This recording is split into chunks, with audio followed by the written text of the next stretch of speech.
Going on, family? We are here. This is Intellectual Evolution Era, episode 21. We got 21 of them things. You know what I'm saying? Yes. You know what I mean? Got my sister here, Evolution.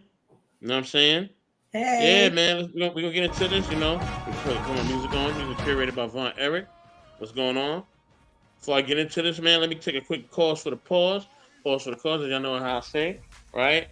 All right. Mhm. So, number one, shout out to Stan Joseph, right? What's going on, Stan? What's good? What's good? What's good? He's telling everybody hit the like button. Okay, okay. And the You man? know what I mean? As you know, the StreamYard is in every single, you know what I mean, chat within the network. Salute to Smitty's Corner. He says he's gonna be in his way in 5 minutes. All right, all Okay. right. Good evening to Randy. Randy, what's going on? Salute, salute, salute. You know what I mean? So Evolution, what's going on, family? What's good? I am good, blessed, and highly favored. I cannot complain. I'm in a good mood tonight. So I want to see everybody cam up and give their opinion and just let's make it a good night like last week. Yes. I enjoy this. Yes, I, ma'am. I do too. I do too. I do too. Now, I yeah, mean, I got some powerful content for you. You know what I'm saying? I'm just right. trying to make sure that I pull up the right things. You know what I mean? That'll kind of, I mean, make you all think, but also have great conversation. So I'm just kind of going through my little list of things that I got up in here. I got a lot of stuff, man. I got a whole bunch of stuff. And I'm just trying to like go through all of these things. I'm just trying to see which one I want to pull up. But and it's just so random. I just pull up whatever randomly is there, and I just kind of see where it flows. You know what I mean? Should I go with that one? I'm not gonna go with this one. Okay. I You got do two have the for you. best clip. I'm trying to get the last one for you, Evolution. Trying to get All one more right. for you. You do You know what have I the mean? best clips, though. I'm gonna say they are very thought provoking. I mean, look, there's nothing I ain't got that's not fire. But like, I'm Right. just trying to make sure that like, you know what I mean, that I pull up the right ones. You know what I'm saying? Uh-huh. You know what I mean? Yeah. Okay, I got it. Oh, I got it. I got it. I got three for you right now. You know what I Okay. mean? Salute to Ruby Doll. Salute, salute. Also Salute, salute to Queen. Hink. What's going on, Hink? What's good, family? What's good? What's good? You know what I'm saying? You know what I mean? Yeah, man. Salute to everybody, man. Salute to everybody. You know what I'm saying? But listen, without further ado, let's get into the show. All right? You know what I mean? Let me pull up my first clip. You know what I mean? Let me go back. You know what I'm saying? Hold on. Fair use as always. You know what I mean? See which one comes up first. Whichever one come up first is the first one I'm sharing.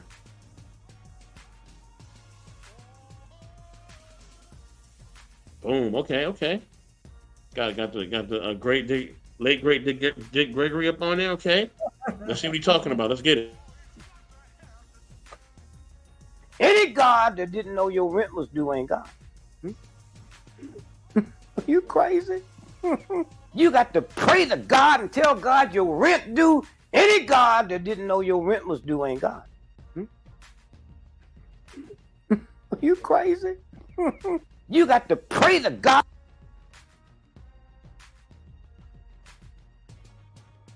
Wow, that's a strong take, Evolution. What you think, girl? That's retarded. I'm sorry. Excuse me. I'm sorry. That doesn't make any sense. I'm sorry. Come on now. Let me. Okay. You know what? I'm gonna find what quote that is in the Bible because I use it all the time. I don't know the Bible frontwards and backwards, but I know what pertains to living what I think is a good life and a common sense life, right? God said faith without works is what? It's dead. You know what I'm saying? No pun Mm-hmm. intended, because Mm-hmm. that man is not alive anymore. But I'm hoping Mm. that we don't think, and let me get here on the camera. I'm hoping that we Uh-oh. don't think that just praying is gonna get us the stuff we want. That's probably why a lot of us ain't got what we want. Because God works. Don't get me wrong. You know what I'm saying? That's my savior. He works, but you have to work and show him that you are working too to get what you want. Like, you not the you know what I'm saying? That's the son of God. That's God. Like, you know what I'm saying? You're not better than him, so he's supposed to work for you. It don't work like that. So if you don't move, guess what? You're gonna be out on the street. You know what I'm saying? Mm. If your Just rent like is that? good. When he move, you Good move just job. like that?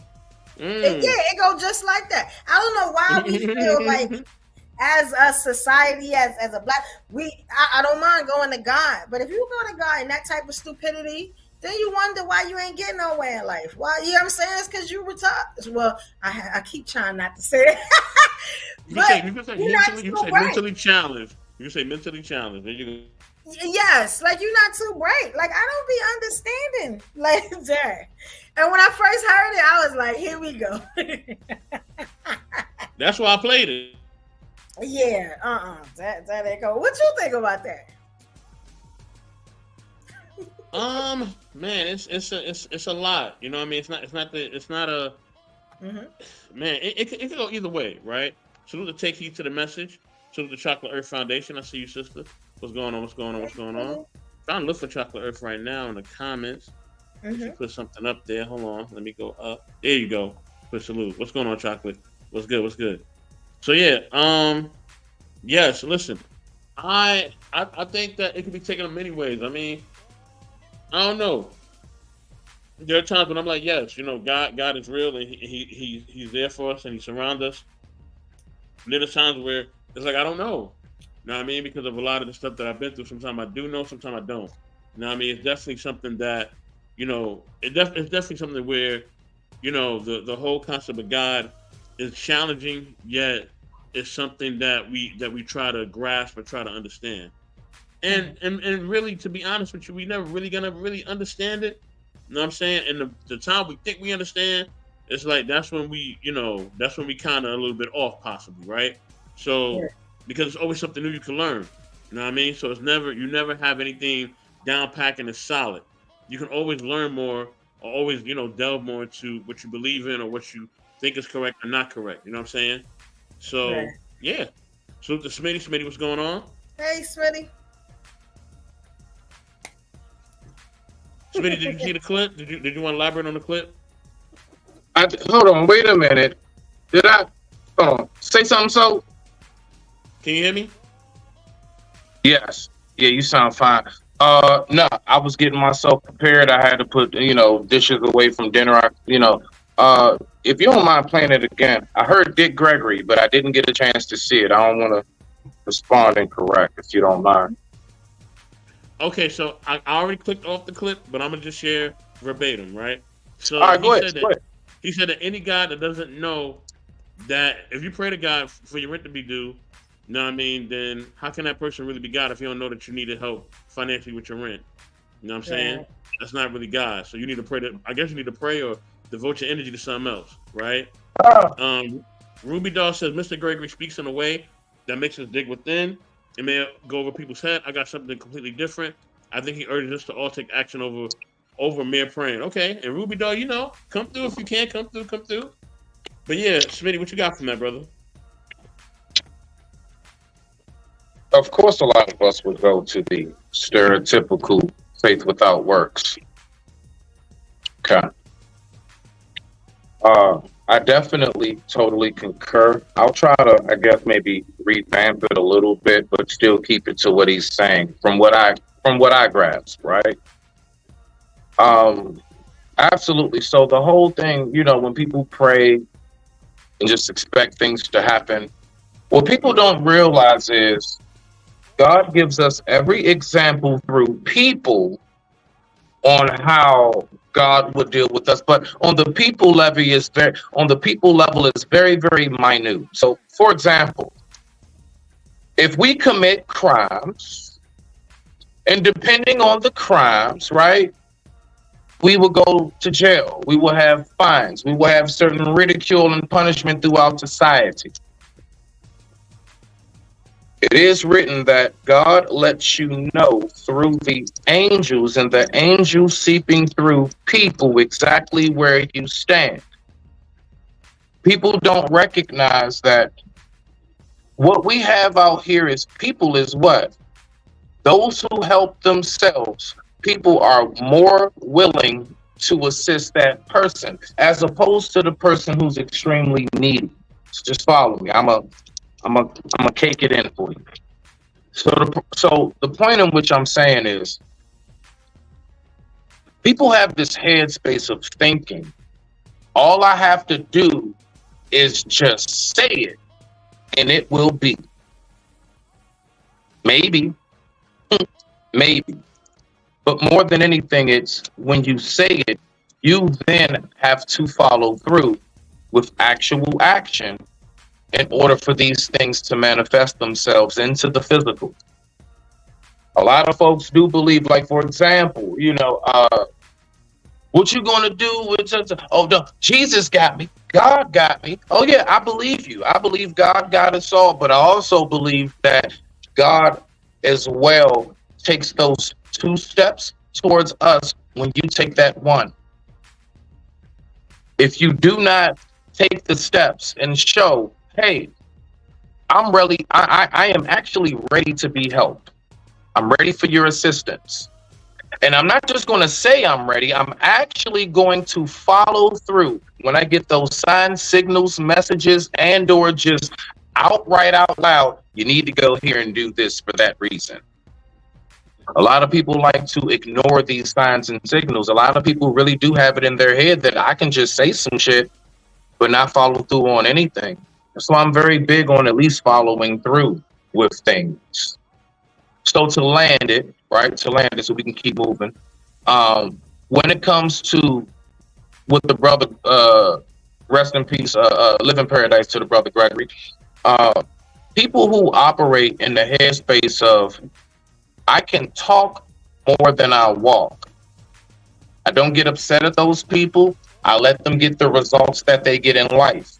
Because what I do recognize is so many folks out here, real deal, move and operate in the fashion of, I don't have to really do shit. I don't have to really follow through. And all I got to do is look good enough and talk that shit at the function.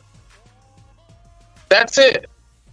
That's it. And if you start pressing me out about anything, I'm going to be like, you're not my boss. Don't rush me. Don't press me and everything else. You don't pay my bills. Well, these people possibly could pay your bills and many, many more if you was about your business.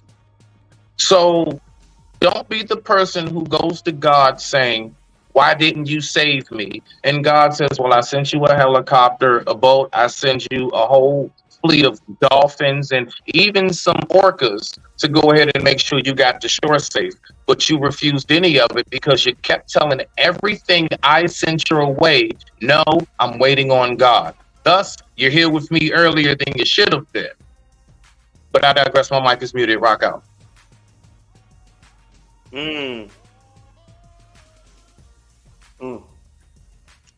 love that you shared that, Smitty. I love that you shared that. Ruby does say, perhaps we're praying for the wrong things. Perhaps we are. Salute the Marcus. What's going on? What's going on? So listen, I remember last can year. I say one last thing, so real quick? Oh, yeah, Ruby, it's Ruby. It's not about necessarily praying for the wrong things. It's people actually thinking in their head. Like, for example, even in the Bible it says, and many other places, watch praying too long. You know why? You ever been at that table or known that person that just keeps asking as if God didn't know that you would ask for this before you were even born? It's almost like we're asking, like, a loan from the bank or something. Like, they didn't know you were going to need that loan before you came in. God knew the bank was going to be built and you were going to be born before you or the people of the banks were even a twinkle in their parents' eyes. So all the long drawn out and please God, I need, you ain't got to do all that. That's unnecessary. Speak your heart. And believe it or not, I know this is going to say, keep it short. You don't have to drag things out for God. God knew you was about to get there and pray at that very moment, day and second and hour before you even thought to do it. Before you even knew you was going to have that problem to have to pray for. God just wanted to know if you was going to come to him. So now that you're here, go ahead, speak your piece. And then let me handle it from there. In whatever fashion I'm handling it. And do not question how I handle it. You can ask me questions on how you can further progress, but never question me on my methods. I digress. My mic is muted. Rock out, so. Hey, he just barbecue chicken that joint, dog. Man, this is why media is great. You see, this is when. See this. See it. You see. Oh man. Look, man. Look. Oh man. Ah. Mm. Mm. That's what makes you great, dog. That's what makes you great. Honestly. Amongst a lot of things, but that makes you great for real. Salute to M3, man. I You know, ain't salute passed to it yet, but I'll take Bishop for now. Salute to Fish, man. You know what I'm saying? Oh man, listen. Okay, let me tell my story real quick, and then because I really want people to come up and talk about this for real, right? I had a family member, one of my close family members. They were, they were about to pass on, right? And I told another family member, and it kind of progressed a little bit, but it was kind of like, almost somebody going through the motions, but it really is a wrap. Like it's really gonna happen, right? Like they're not gonna make it, right?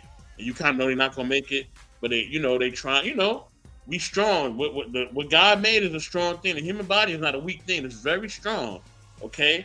And sometimes it can be touch and go, but at times, at this point, it was really a go instead of it being they were gonna be here longer, right? And that person was like, oh yeah, so and so they ain't going nowhere. They're gonna be here.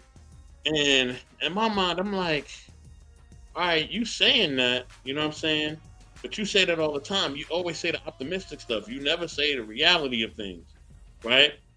And I'm not saying not to have faith, but I can't stand people who just live in this fantasy world that everything's gonna always be okay. You know what I mean? That nothing bad is gonna happen. That, no, at times there are things that are gonna happen, good and bad. You know what I'm saying? There are things that are going to happen that are going to work for us, and things. And then, as the Bible says, all things work in accordance to what He wants to happen for you, anyway, according to His will. So when that door closes, it closes for a reason. Let me tell you something. Even the social media thing. You know how many doors have closed in my face in the social media thing? You know how many people? I had somebody yesterday who didn't want me to come on their live, right? And I'm not gonna tell how many people they have watching because I don't want Evolution to go in. Because I know she will, but they don't want me to come through because I was an avatar, and I said, you know what, that's fine. Peace be with you, peace and blessings, keep it moving. I just think that you have a talent for what you're doing. You know what I'm saying? But what that shows me is that sometimes when that door closes, it's for a reason. You know what I mean? Sometimes that person ain't ready, sometimes they ain't meant, and sometimes it's no good, right? You know what I mean? Or you know what I mean? It could be a whole bunch of things, and maybe they're not even a bad person at all. You know what I mean? I'm not saying it to say this person's a bad person. That's not what I'm saying. What I'm saying is because it just wasn't meant to be. Something ain't meant for you, bro. You know what I'm saying? And that's okay. Imagine if I would force relationships in a social media thing, I would never meet a Smitty. I would never meet Evolution. There would be no Miss Polly. There'll be no Lola. There'll be no Grace. There'll be no M3. There'll be none of that because I'm forcing my energy into shit that's not for me. You know what I'm saying? And that's what it boils down to. You know what I mean? So who else was on the team? I forget. Ruby, Toshi talk about, the whole team. Brother Fig, Brother Vaughn, Vaughn, a bunch of us, my energy would be somewhere else. You know what I mean? And that's what I had to factor in. So yes, bro, I'm sorry. Nah, I really want to piggyback on what you're saying. It's funny. So, cat's out the bag. Folks know who my lady is. And I was actually just talking to her. We were talking about something similar to this. I don't know anything.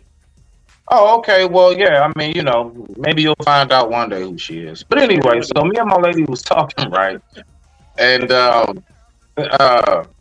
I was even telling her about, now you all, I'm pretty sure most people know when I told my story about how when I had my accident, I was with this chick, it's nothing ass broad named Anzea. And I'd say that shit, fuck it. Yeah. I don't care, bro. Fuck all of that. So I was with her ass, and I told the story of how she left me the very same day that I had my accident. I lost my legs. She rolled out that same day. No get well soon, no nothing. My point in saying that is this. I was so, and it's just being real, bro. Like, I ain't too tough to say that shit crushed me. That shit destroyed me at that moment. I had no clue at that moment. God had to remove her in order for me to meet and be with who I am now. Just like how you said. So had I still been dealing with that and fighting and trying to press and force that to be, I'd have missed who I'm with now. I probably would even miss being here on these segments, these shows. I'd have probably, there's a lot that would have been missed. You know, it's almost like I will never forget to land at this one time in my life. I had to hurry up and get to work. I was running late. Okay. My car at the time, it was being fixed. I was getting new seats put in. So they had to order the fabrics and everything to do so it took about a week. So I had to go to work on public transportation for a little bit. I missed my bus. Man, I was so pissed. I missed my bus. The next bus came. I met up with one of my best friends I haven't seen in like over 20 years. And we got reconnected. Had I not missed that bus, what was already orchestrated and designed would have never have been. So sometimes we will look at certain things that happen like a door closing. Heck, there are doors that never open for me. You want to know why? Because if I would have wasted my time ringing that doorbell, I would have missed the one that was open just for me. Red carpet rolled out and all, right next door. So sometimes things are organized and set up in a way where you're not going to understand the timing. And that's why I always say, ask God questions, but don't question God. Man, why the hell I missed? You missed it for a reason. You might have missed that bus because that might have been the bus that had the hijacker on it. You don't know what the reason or possibility is as to why things didn't go exactly how you planned. What you need to know how to do is shake and bake with everything that goes on in your life. You need to know how to pivot and maneuver. But with that being said, I digress. My mic is muted. Rock out.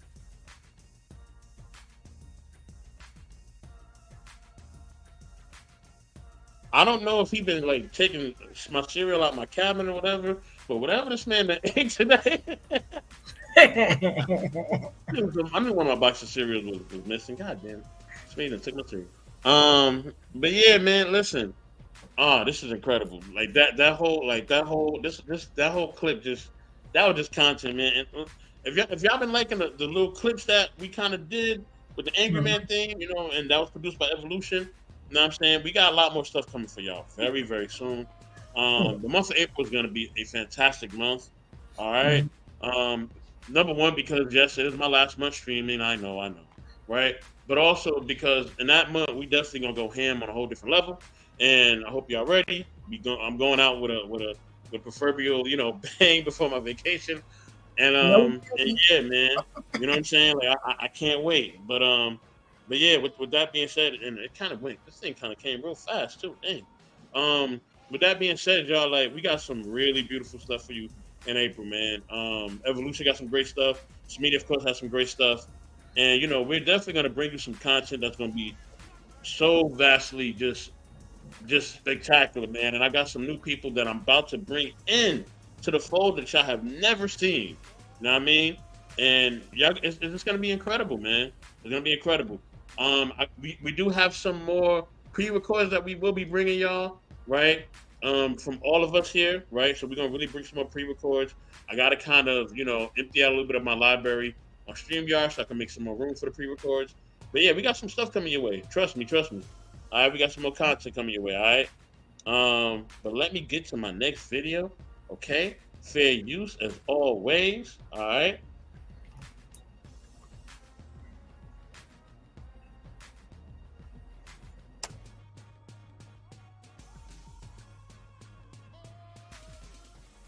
And we got no other than hip hop legend, Tupac Shakur. You know what I mean? Mr. Shakur about to bring the facts. All right. Okay, we got some more comments. Hold on, let me read the rest of these comments real quick. Let me go up. Okay. Fish said we missed the bus because we got to the stop late. Okay, Fish, whatever, man. Late to the fallout. So make a plan and God will laugh. Okay. Ruby said, roll with the punches, real earth life things. All right, life things. I'm sorry. Do we know the story of Adam and Eve? Maybe some of us do, maybe some of us don't. All right. We all need a vacation once in a while. That is true. That is true, late to the fallout. That is so true. Fish says, the story of Adam and Eve is a translation story from hunter-gatherers to civilization and living in larger groups. All right. I didn't know that. You know what I mean? Thank you for the info, bro. Appreciate you. But yeah, let's get to what Mr. Shakur is saying. You know he's gonna say something impactful and something powerful, y'all. Fair use. Let's love. When I was in Atlanta, I was pulled over at a gas station. Some dudes from New York pulled over next to me and told me the girl's name. They said, I know the girl that did it. They told me her name and where she's from. Say she's scandalous. I can't go on TV talking about this girl is,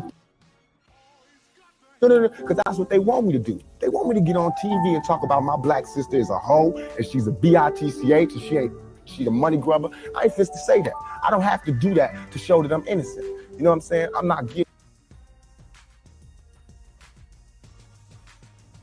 People should look me in my eyes. They should look me in my eyes. And anybody that thinks I committed that rape should go get Brenda's Got a Baby and keep your head up and listen to him thoroughly. I put this on everything I love, on everything I love. When I was in Atlanta, I was pulled over at a gas station. Some dudes from New York pulled over next to me and told me the girl's name.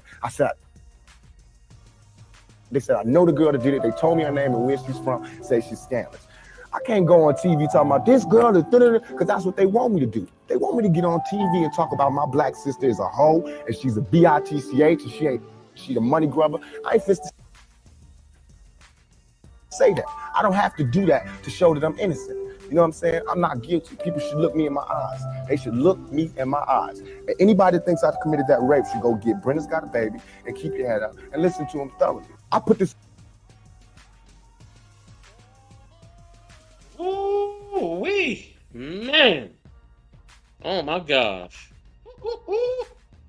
Hey, I knew when I played Pac, M3 was gonna come up. I already knew that. I knew it from the top. I knew he was coming. I knew it. I knew it. As soon as he seen Pac, it was over. I knew it. You know what I'm saying? He's like, Pac, I'm here. You know what I mean? You know what I mean? Marcus was going on. Ruby said, I love Tupac so many reasons. True King, yeah, Pac was a man. Yep. Pac, Pac was a man. He was just a man of just so many different things, man. Oh my gosh. And he loved and respected his mama. Yes, and just women, period, man. But what's going on, y'all? Who want to rap first? Who want to go first? Anybody can go first. Evolution, you got, it's our thing, so you can always go first. But if y'all know what I'm going to say, so I let the Kings rock because y'all know what I'm going to say. Yes, ma'am. Go ahead. Go ahead, M3. Go ahead. Yeah. Thank you, man. Well, first and foremost, man, salute to everybody in the panel and in the chat as well too. Man, like, Pac will always go out like a legend, man. There will be no other rapper, no other lyricist other than Pac, man. That was like one of the rarest and like the rare breeds of the kind, man. But second of all, I just want to say, Smitty, man, amazing story, man, that you had told. Man, just listening to that, man, like, uplifted my own spirits, man, because, man, if people just believe, man, in the powers, man, that just happens. Like, everything happens, like, at, where it be Jesus' timing or, whatever that you believe. But I do definitely believe, man, when things like this happens, man, it's definitely for the growth and development of the character of, like, just the human nature, the human being itself, the flesh, you know what I mean? So, I love, like, man, listening to, like, these type of topics, man, especially the Pac one, but, definitely, man, salute to you guys. I have more to say, but I'm going to digress for a minute. All right, Brooke, go ahead, because I'm getting myself together here. You go ahead, Brooke. I got after you. Okay. I respect what Pac is saying. I always keep saying that's the agenda. The agenda is to keep us apart, to have us talk crazy about each other. And again, I'm gonna say it: the black woman is the next target. Like, she the next one up. You get what I'm saying? If not, she already laying on the platter. You get what I'm saying? And I feel like they are hunting the black woman. You know what I'm saying? It's a shame that this is happening. The only thing about what Pac is saying, I think that's how he really feels. But then he had to play into the industry with the the 304 word and stuff like that. So it can be confusing, but I felt like when he got on those interviews, because a lot of those interviews he talked exactly like that, regardless of what he said on his music, which also shows that that's an industry thing, that's an agenda thing. You get what I'm saying? Half of that stuff that they talk about in the music, they don't do, they don't believe, it's just to sell records. So I'm happy that he said that. It's a shame. It's a shame that he's gone. You know what I'm saying? Because I think we need more messages like that, and it'll make some of these brothers, that are negative, that had these mommy issues and not trying to get help and stuff like that. It may make them think twice. You get what I'm saying? If it's not popular to talk about black women, a lot of men wouldn't do it. It's just a popular thing now to destroy black women on every platform that you get on, and it's crazy, and it's a shame that happens. But Evolution Era, how you guys doing? Hi, how you doing? I just What up, Rufus Truth? can't believe I heard what you just said. I know, because you're one of the men I've been talking about. But go ahead, sir. You just said black men are Be ready for it. I'm just telling you, she's not gonna hold back. She's gonna. I know. I'll see. She's ruthless. Like, but I just can't believe you just said black men has been destroying black women on these panels. I just can't believe you said that. Right? I really believe it. Now I'm gonna be honest with you. Right? Black women have been an embarrassment to representation of their relationship with black men, right? They've been doing, saying we need to delete black babies and Cynthia G. We have a lot of black women saying that, talking so much, dogging us out about how broke we are, how we don't have power, how we ain't shit, right? You guys have been screaming this echo throughout the YouTube feature in front of all YouTube, right? Now, black men, I will say this: we have complaints about you guys. I admit it, we do complain, but we are looking to negotiate and bring it together at the end of the day, if it's possible. That is the ultimate goal for the black man towards a black woman. We're not, do we talk and complain? Yeah, but we want to ultimately keep it together. We don't want to break it apart, right? And this is where I think black women and black men are divided, because black women seem like they don't want to negotiate these terms. They want to continue to bring the pain, echo their opinions about how they feel like black men are not this, black men are not that. They don't want to be submissive, whatever the black men ask. They don't want to agree to the terms. So, but to destroy black women on this panel is not what we're doing, because we love you guys. For real. We get along. We don't agree with everything you say, but ultimately, we don't want you guys to not go nowhere. We don't want you guys to disappear. And we're proud. We're actually proud that we are a black people. It's just that we don't know our communication skills, our conflict resolution skills are lacking amongst us. So everybody at some point is playing the victim Olympics. Oh, well, you don't treat me this. No, we are a people struggle.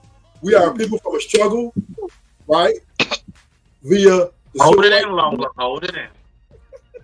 We are people from a struggle via the civil rights movement, aka Martin Luther King. We are people who conquered slavery, right? And for us to be on each other like this is an atrocity. And I landed. All right. Okay. I'm gonna let you get in there. Let me ring it in. Right. Hello, Todd. Yes. So Smitty's next. Then I'm going to M3. Then I'm going to Lola, and then salute to my man, big baller player, Chicago Ridders. What's up, man? What's up? I think you followed me. How you pulled up? Chicago. I'm glad y'all pulled up. Thank you, Queen. I'm glad you came. So Smitty, and then after y'all go, I want Evolution to rebuttal what Ruthless Truth said because I know she will. So, All right. Smitty, go ahead. So yeah, I'll make my piece somewhat brief and stuff, and definitely Ruthless. All right, Joe Ignorant ass. Salute, sir. It's good to see you, my brother. All right now, Rilla, thank you for pulling up, sir. Thank you very much. We are honored to have you grace the stage. And Lola, I know you got my message when I said, "Let me know you good, fam." You saw my message. I don't want no did. excuses. Go in. I don't want no excuses. Ain't I don't no want no excuses. I did, but I didn't had a rough week. But here's the thing: I got more to tell you. So All right. Okay. Well, look, you're here. Good. Okay. So anyway, let me get to my part real quick. She too worried about She too worried about if we ain't more than dogs and all that. That's what she worried about. She ain't worried about nothing. But my thing is this, right? I find it absolutely baffling how. Why do we keep speaking as if like we need the Black community to heal or get better, more resources? We speak about it in a community sense, but then I keep nothing like Brooke. I love you. You know I love you, Dollar. But I hear this a lot coming from the sisters, where it's like, and even some brothers too. Why do we keep trying to separate our traumas? Why do we keep trying to separate who's being attacked more? It's almost like when Q was talking to Vivica and everybody know that we're talking about the Trump reparations and all of that. And the first thing they jumped to, he said clear as day out of his mouth, I'm doing this so that the blacks, us as Black people, can have what we need. And the first thing they said is, well, what about the women? Aren't you, what? Aren't you part of us? And so the only thing I wanted to kind of point out and tap in on it, then I'll go ahead, whoever's next, I believe you said M3. Why do we keep trying to talk like our struggles? Like, listen, sisters, you all have specific struggles that you all deal with in America as our women, as the Black women. We have our own struggles and we got the shit we go through too, as your brothers, as your men, as your fathers, sons and brothers and uncles. To keep on trying to nitpick at who gets more shit, who has it worse, where it leaves us? Exactly where we are, the same place we was at almost 400 years ago. Why do we keep on trying to separate what's going on here instead of recognizing if we're talking about unification, if we're talking about the community growing, then stop talking about it like you all are separate entities. But I digress. My mic is muted. M3, rock out. Hold on, M3. I forgot you went already. My bad, brother. I forgot you went already. I'm Yeah. sorry. Lolo. So Lola, then Chicago Rilla. Okay, so okay. Let me say this to Ruthless' point. Okay, Ruthless said that us Black men, we are here willing to negotiate. Right, that's what he said. Meanwhile, I ain't heard one negotiation factor since I've been on YouTube. Now, here's the real gag of it. Power recognizes power, no matter who's in power. When men were in power, there was no negotiations with women throughout the last 6,000 years of human history. Now that women got a little bit of power, now they want to negotiate. Let me tell you something right now. I don't negotiate with terrorists. And unless you equal with me in terms of power, I have no real reason to negotiate with you. Now, what I will do is tell you what the fuck you gonna do. And if you don't like it, well, you can go do what the fuck you want to do somewhere else. That's what you can do. But when you want to tell me that you at the table as a group of people willing to negotiate, I'm gonna need some receipts and invoices on that one. Because I got something today. And Smitty, I'll talk to you about this later. No, not when it comes to Black men. Y'all ain't negotiating with a motherfucking thing. Y'all here complaining because y'all feel entitled. Now, negotiations? Shit. Y'all can see a good woman that got one child or two child, and all y'all worried about is where's the virgins at, because I don't deserve that, because I'll make $55,000 a year and shit. Like, I don't want to hear y'all mouth about this negotiation factor, but I get it, Ruthless. You here to drive all the pussies. It's okay. as far as everything else is concerned, I'm with black people doing what black people need to do for black people. I personally don't like when women separate themselves when it's a conversation about black people. That is just mildly retarded to me. Like seriously, it is mildly retarded. We're not going to conflate the two, because what affects women specifically don't have nothing to do with African Americans and vice versa. So that dumbass shit right there is politics, and I know it, but usually the way to remedy that is to call that shit out and make the person differentiating it look like a dumbass that they actually are.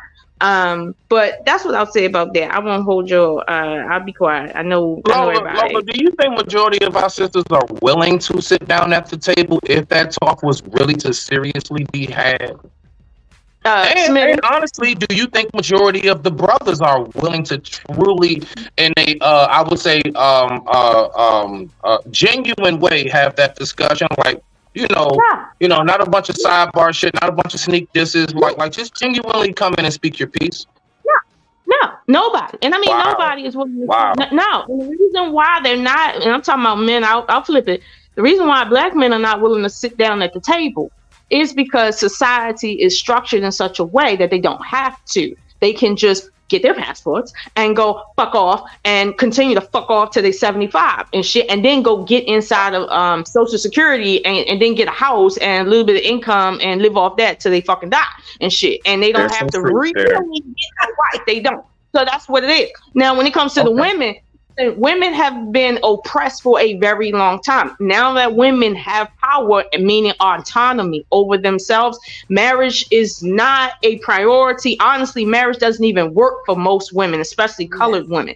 Women do not benefit from marriage anymore now that they themselves can make their own money and own land and property and shit. So it's like, what's the point of marriage anymore? What benefit does it have? Men used to say, well, what's the benefit in it for us? Now women have to ask the same question. So why should we sit down at a table and negotiate a motherfucking thing? Let these niggas go fuck them bitches that they really want to fuck. Because truth be told, they never really wanted marriage. They just wanted to fuck, and they had to be merged throughout history. Okay. Let them do what the fuck they want to do. Why are we at the table talking about shit? At the end of the day, right? I'm pressed to make sure the population, continues. The only time I give a fuck about our population continuing is if some shit come out that sky that's about to end every fucking thing. Then I'll say, okay, we need to save at least 2 of us. Okay, so that's it. Other than that, ain't nobody really concerned about saving shit out here. Okay, people worry about saving themselves and maybe one other person with them, and that's a big maybe. So no, ain't nobody sitting down at no tables, because honestly, what is the point? What is the benefit of me negotiating? I don't negotiate when I don't have nothing to gain from some shit. Because other than that, like I said earlier, no, I'm gonna tell you what the rules of engagement is, and you can either choose to engage. And if I really want you, I just put you in a situation where you only got one choice. But that's because I'm in a position of power to do that. But it's like, people don't even understand the power that they have and don't have. And my thing is, why is it that it's so bad for us to say, no, we ain't sitting at no more tables and we not negotiating and we really don't give a fuck about that shit anymore? We got other priorities. Okay. I like that, Lolo. All right, let's go ahead and let Brother Rilla get up in here. You know what I'm saying? He's definitely been patiently waiting. I would love to hear what you have to say to what you've heard so far, sir. We're going to Rilla, then Evo, then I'm definitely chiming in on this one, for real. Go ahead, Rilla. Man, I really only pulled up because I saw Rufus up here doing what Rufus does, and then I saw Lola pull up, and I just wanted to hear her say "two" a couple times, and then I owe Beth. Don't forget about that. Man, these gender war conversations are highly entertaining to me these days. That's all I take it as. I got a couple different thoughts. Right. The truth of the matter is, we need each other. So all this retreating to one side or the other, this side has power and this side doesn't, and you need women to come to a table and negotiate. I agree with Lola on that. What do you negotiate? What are they coming to a table for if the men not trying to build family and community? If you just want to fuck on something, go ahead and fuck all you want. Because that's really what I hear a lot of men really trying to justify and advocate for and whine and complain about is the women that they can't get that they really want to fuck on, right? So go get the woman that you want to fuck on and leave the rest of us that want to have family and build community and be monogamous with our women and, you know what I'm saying, raise productive citizens and be in a space where we don't have to worry about gang banging and robbing and thieving and you know what I'm saying? Mm-hmm. Like, let us be, right? Let the squares and the L7s and the nerds and the beta sim hosters relax. Now, one pushback that I got for you, Lola, with that conversation around power. We was on King Talk last night, and there was a very interesting discussion around perception of like choice, influence, and I don't think we got to power, but when you talked about it, it made me think about it.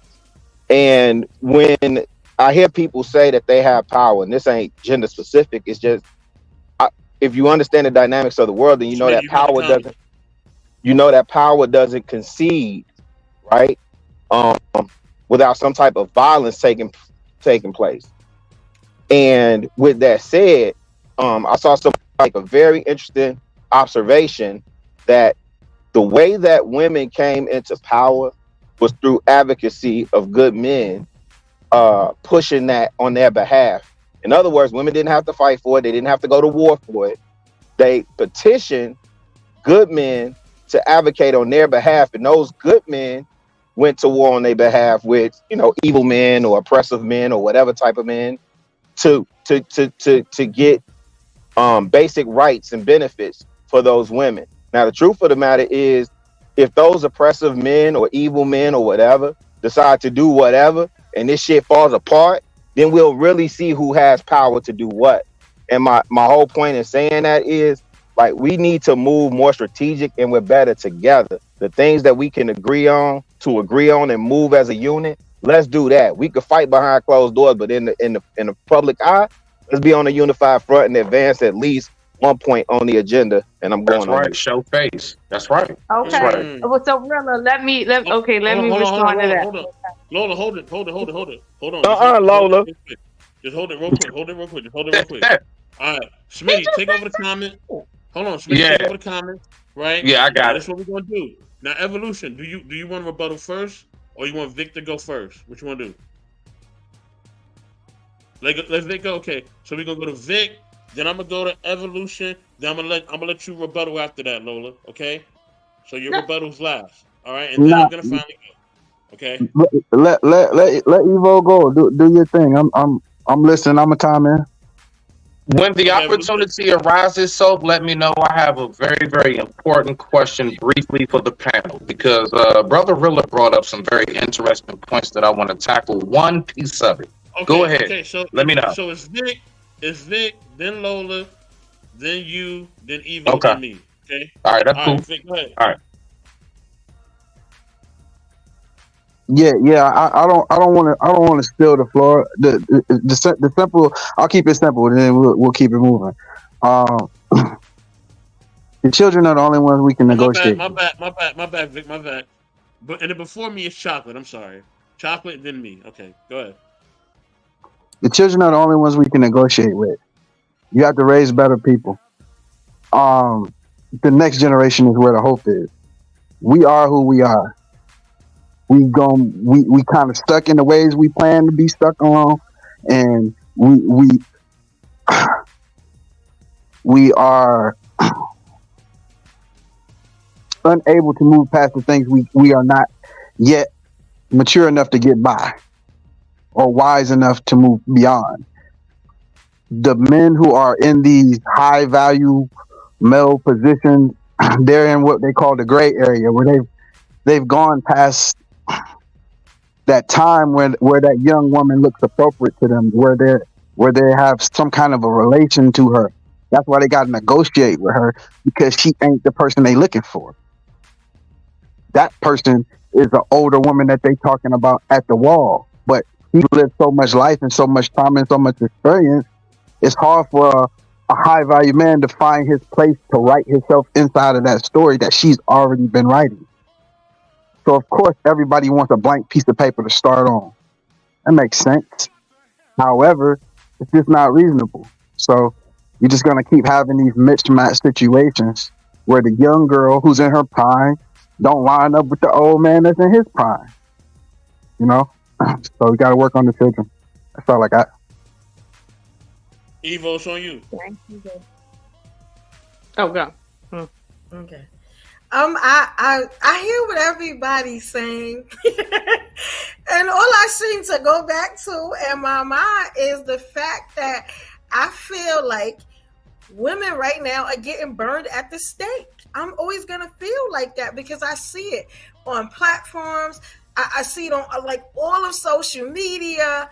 Like I feel like if the black man has had it hard, like it's crazy how it's coming at the black woman now. It used to be where we was kind of off limits. We weren't really, talked about that hard. But now, I mean, they are criticizing everything on the black woman.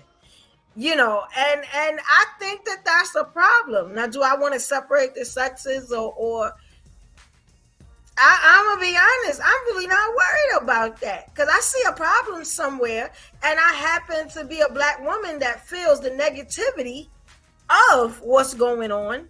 You get what I'm saying?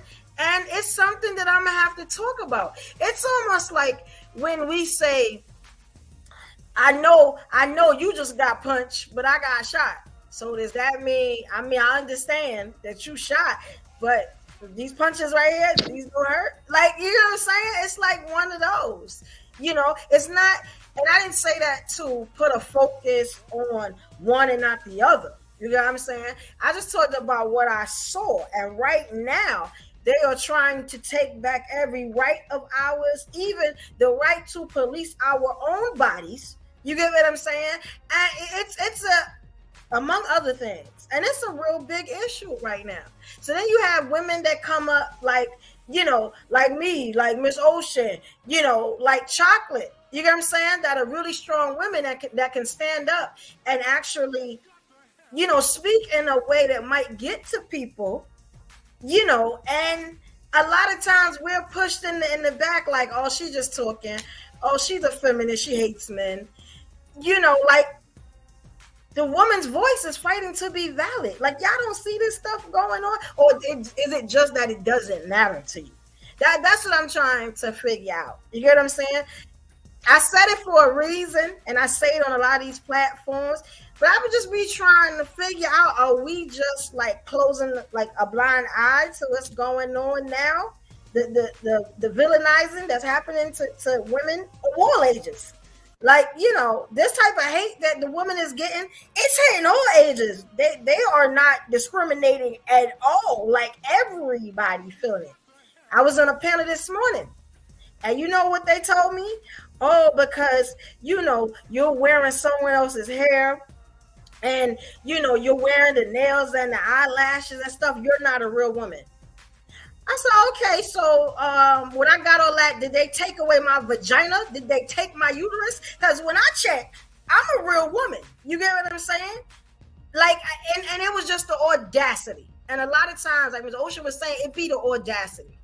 That's all. I mean, maybe I went, a little too long, but I'm just telling you what I'm thinking. Y'all it's your show, girl.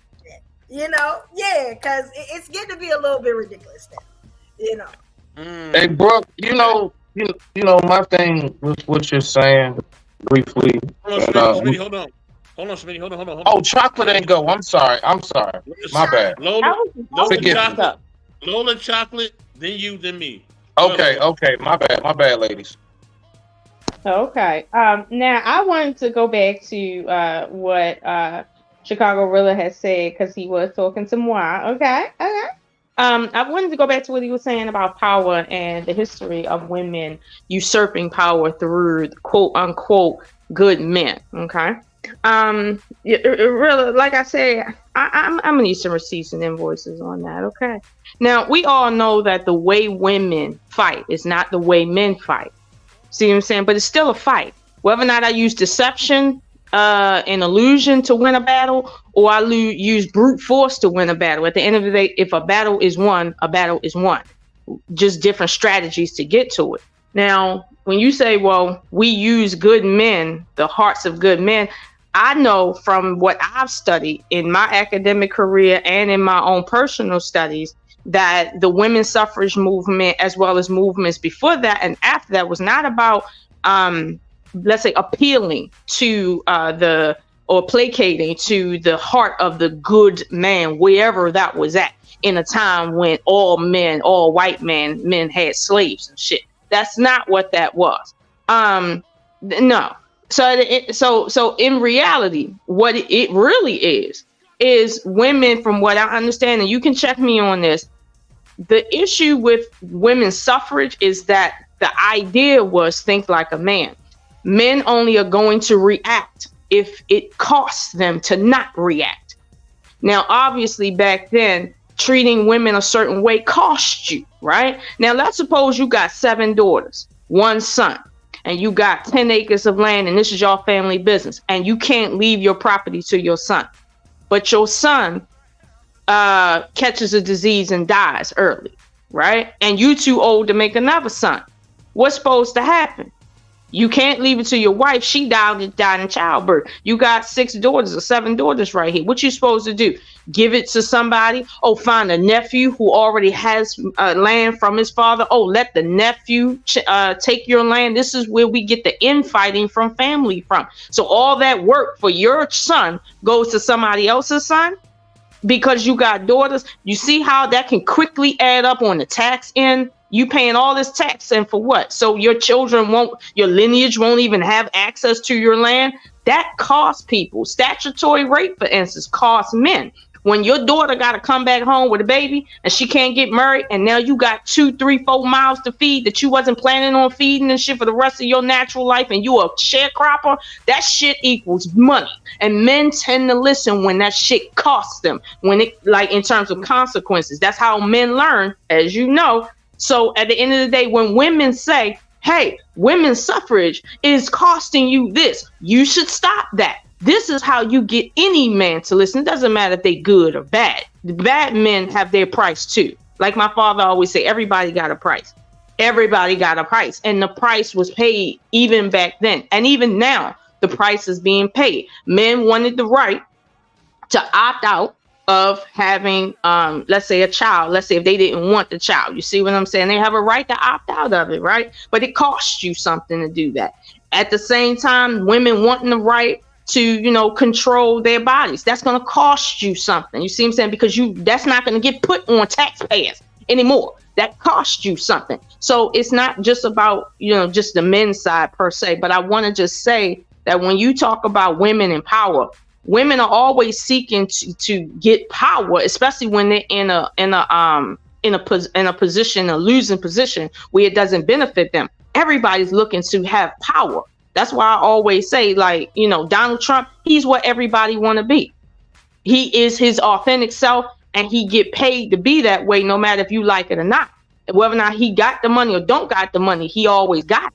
So and he's powerful no matter how smart he is. Everybody want to be like that. So it's not to say women shouldn't want power, but the way women go about getting their power is a lot different than how men go about it, just simply based on the biology. But let's not be disillusioned about history and how women got where they got. Women didn't get voting rights because people with good hearts voted for them. No, they got voting rights because at the end of the day, they understood the politics of voting. There was more women in the country than men.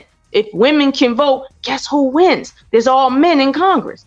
Guess who wins? More men. So you should have women voting. This is how women got their right to vote, placating really to what men will respond to, which is the only choice they have. So I would challenge you on that in terms of women and power, but that's just like on the baseline. But I will say women love power too. We do. Just like y'all, we do same nature, just, you know, in a different body.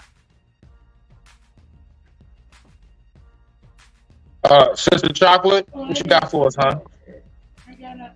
Oh, hi. Are you guys here? Can you hear me okay? Finally. Is it clear? Is it clear? Somebody Okay. got that Wi-Fi straightened out. I don't think what the lady said before me. I find pieces of that resonating with what I was gonna say. So I mean, the only thing I would add to it is until we're ready to have that conversation, it's always gonna feel like a tax. It's always gonna feel like that.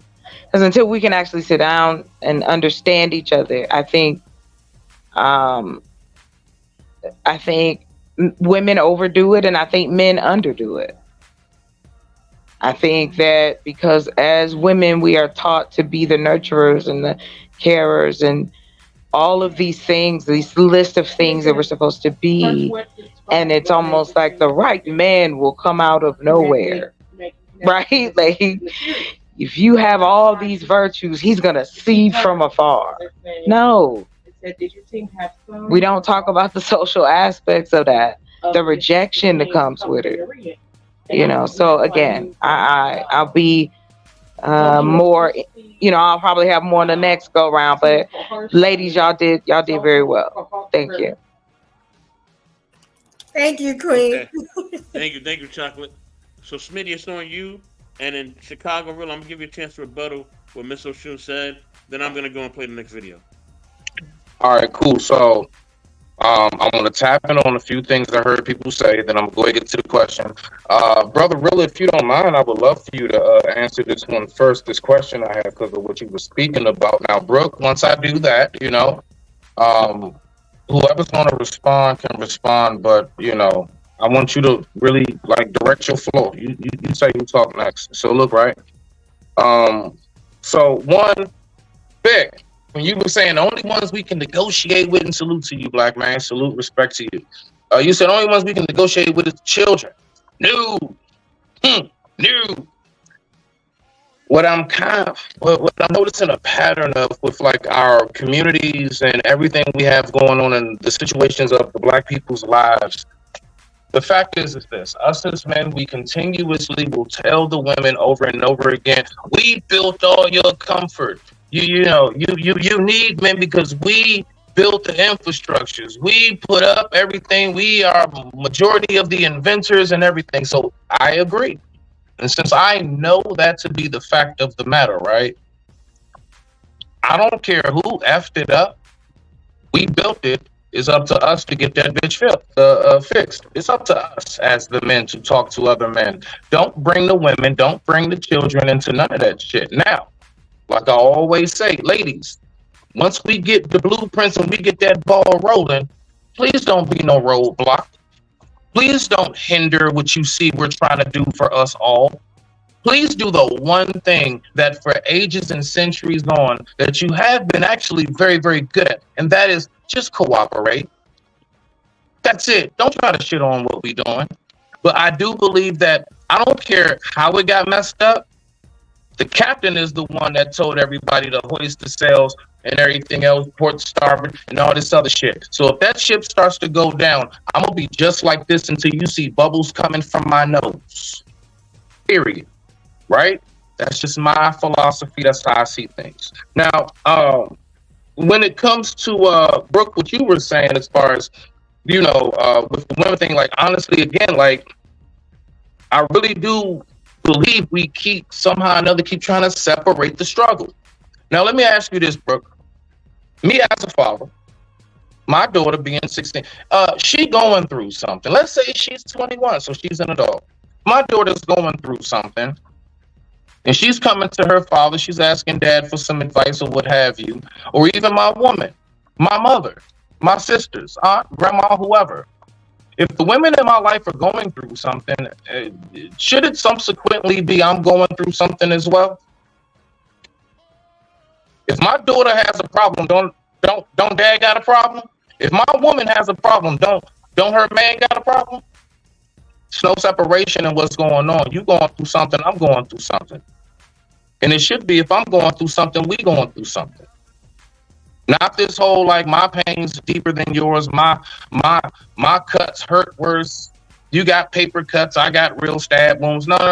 The fact is there's pain all over the community, and this pain needs to be rectified and healed. Now I will say it should go biggest emergency down to the smallest. I'm not gonna put, somebody with a gunshot behind somebody with a paper cut, but everybody does need to be seen. You see? So to go ahead and get to what I wanted to ask, this is what I want to know, because I be thinking about this, right, to land it. Brother Rilla, do you believe that most of us, and I'm talking about us as far as those who share our skin tone and features, do you believe that most of us, because we keep talking about power,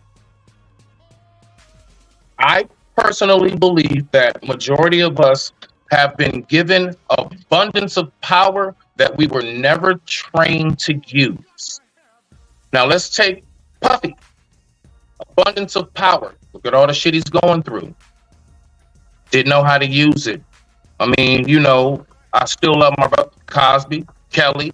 We can go down the line in the list of our men that have had an abundance of power, but for some reason, we just don't know how to use it. So I basically just want to know, in your opinion, do you believe that we keep being given the power and it's purposely given to us because our opposition knows that we can't handle it? They know it will destroy us. They know we're not built to handle what's about to come behind them M's on your check. And if you do believe that, brother, what do you think possibly we can do to at least get something going to, let's just say, redirect that or break the curse? I digress. My mic is muted. Rock out. I can't get off mute quick enough. So my thought process as it relates to celebrities, again, it's that perception of power. So I don't think Diddy, Cosby, who else you can name, well, none of those cats have power when there's someone over them that can take their power. Unless you're saying like power endowed on us by the Most High and we're not tapping into our inner selves, then I would agree with that. But Diddy has money. Cosby has money. R. Kelly has money. They don't have power. I think so money's not power. Money is a tool and a resource. Okay. Yeah, money is a tool and a resource. The real power, and I'm not big on conspiracy theory, but I think some of this stuff does hold weight. I am. Talk that shit. Yeah, but I just think that the real power is in the one who could snatch your future. I forget which comedian that was. He was making a joke about, like, I'm not worried about somebody stealing my pocketbook. I'm worried about these CEOs and these corporations because they can snatch your 401k, your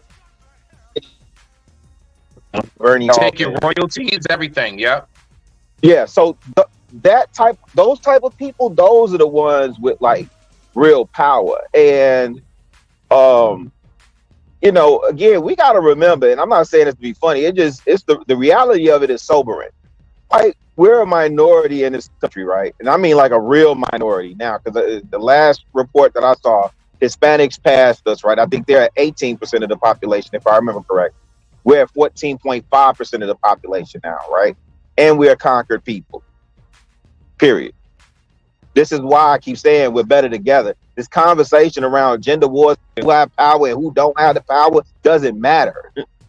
Has no bearing on nothing. Women having power now, or the perception of power to be able to move something, not women, Black women in particular. And I'm not saying that to be like dismissive or assign some punitive damage to Black women. I'm saying that as a sobering reality that we better get the fuck together and do like how Big Mom and Pawpaw and them and the ones before them used to do. And it's us against them.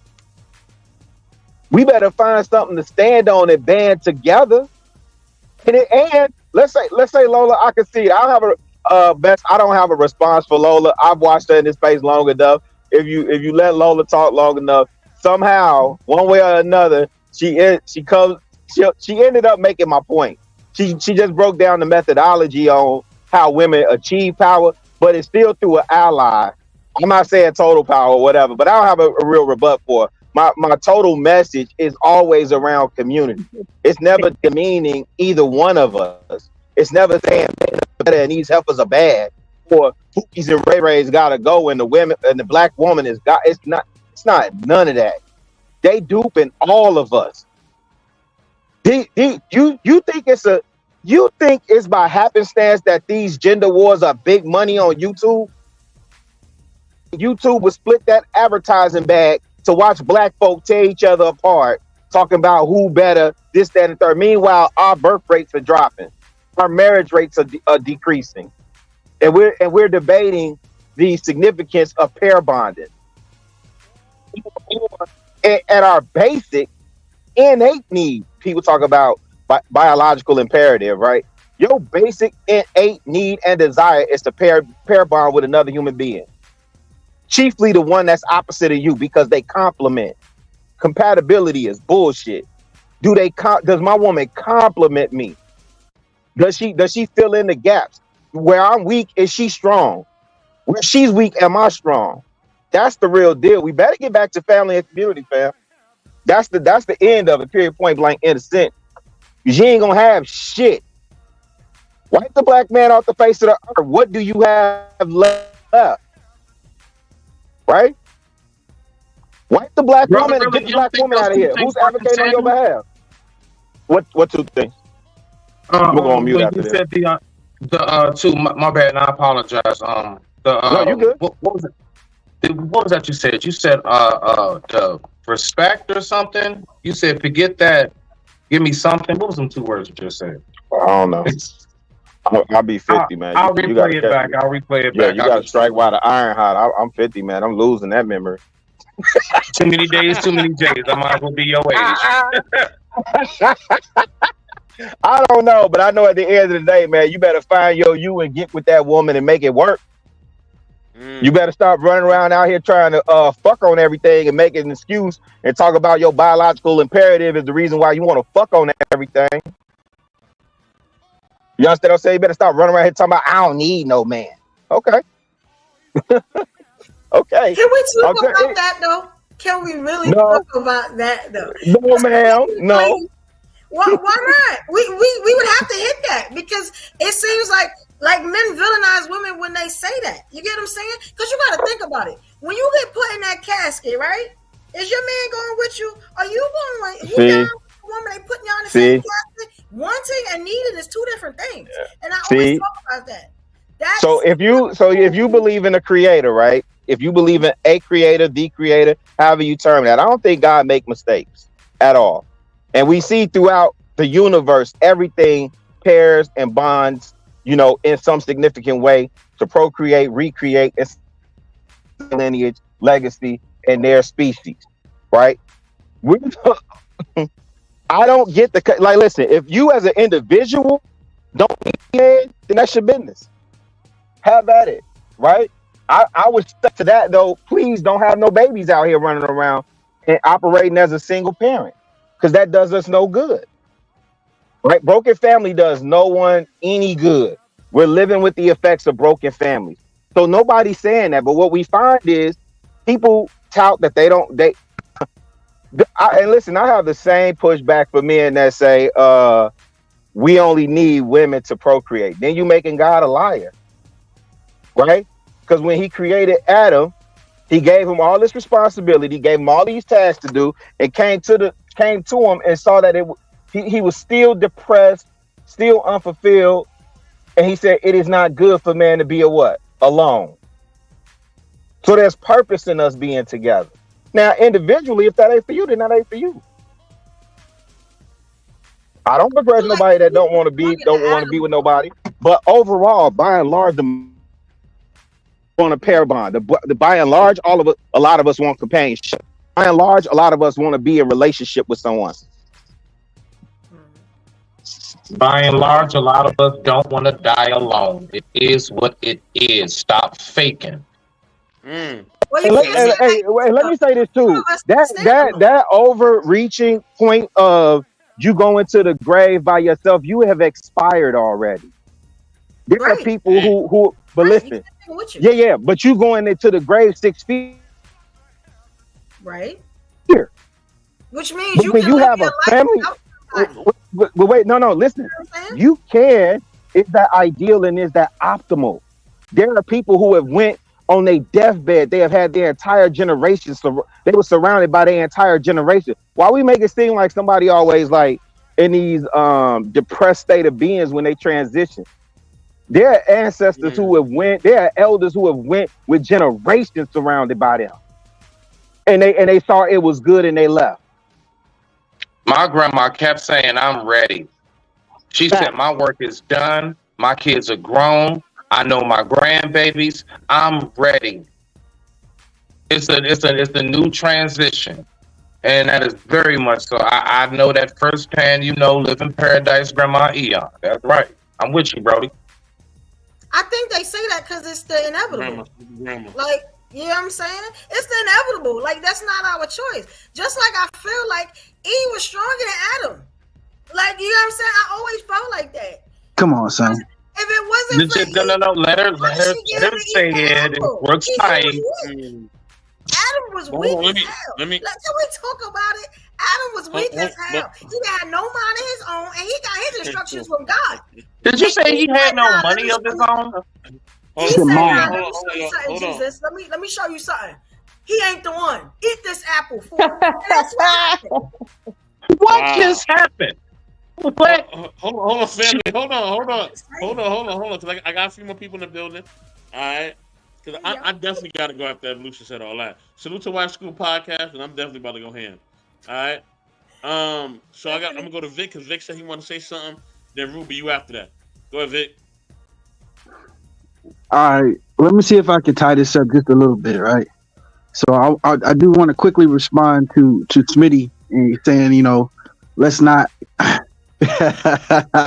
let's not with the children. I'm gonna address that real quick. You bend a tree when it's young, and you can have it go anyway. They say the same thing with a child. Train up a child the way you would have it go. You should not depart far from it. The fact of the matter is, we're more malleable as children. Simple as that. What happens is we get all of these ideals based on social media, based on the condition of the world that we live in and the environments that are around us. And by the time we figure out that we can't tough our way or make the world bend to our will, and we decide to bend, then even in our effort to bend, we break. Because we're just too far off from where we're trying to get to. And I feel like that's a losing game. No one wins there. You get a lot of people making empty promises. Leverage. The whole conversation is about leverage. You can't have a negotiation without leverage. The reality of it is the leverage hasn't really changed much since the beginning. Evolution just said Adam was weak. What was Eve negotiating with? Maybe her negotiating tool was just stronger than what he had to negotiate with. Maybe his perception of his tools were just skewed. Maybe that's the problem that we're still living under, is our perception of what our true value is as men is still caught up behind pleasing a woman in spite of that. At the end of the day, women's greatest negotiating tool has always been their sexual prowess. You can say anything beyond that, but we're not quantifying the value of a woman in her sex. What we're saying is her negotiating power is in her sex. Because men, like women, feel like there's certain things that we could do without, that we could do ourselves. So all that other shit that you add is optional. But what we can't do is go create the sex. Now, once we create that motherfucker, y'all ass out. Now, the fact of the matter is, on the other hand, men, we always had money and power, position and protection, provision. We were the providers and the protected. Well, in the society that we live in, the only thing that we've lost is the respect.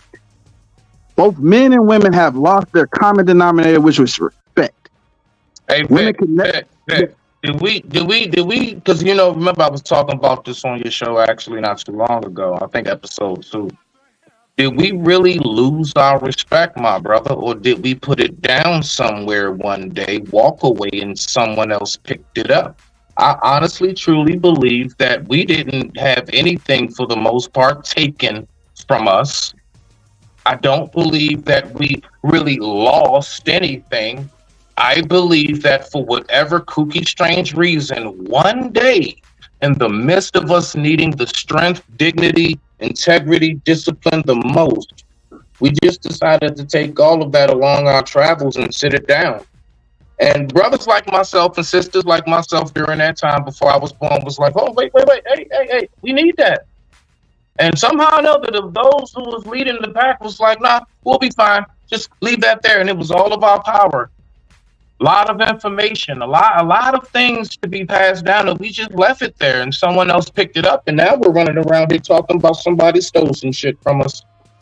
That's just where I'm at with it. And last piece, Vic, I do get with what you're saying. I mean, because nothing I'm saying is really a disagreement. It's just, just I guess the way my brain functions. So, like, children don't sit at the round table. Children sit at the dinner table. Okay? What we do is because everything you said about with the children and stuff, I totally agree. But what you were describing was prepare the children for the day that they need to be at the round table, because your turn is coming up next. And that's just the way that I see that.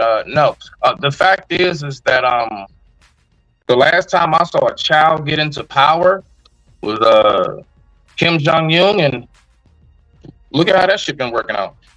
So I do believe that children should not be at the round table. They should be at the dinner table with us, and you prepare them for the day that they need to go ahead and step up and take the throne and make sure that whatever we got started, it stays in place to the best of their ability.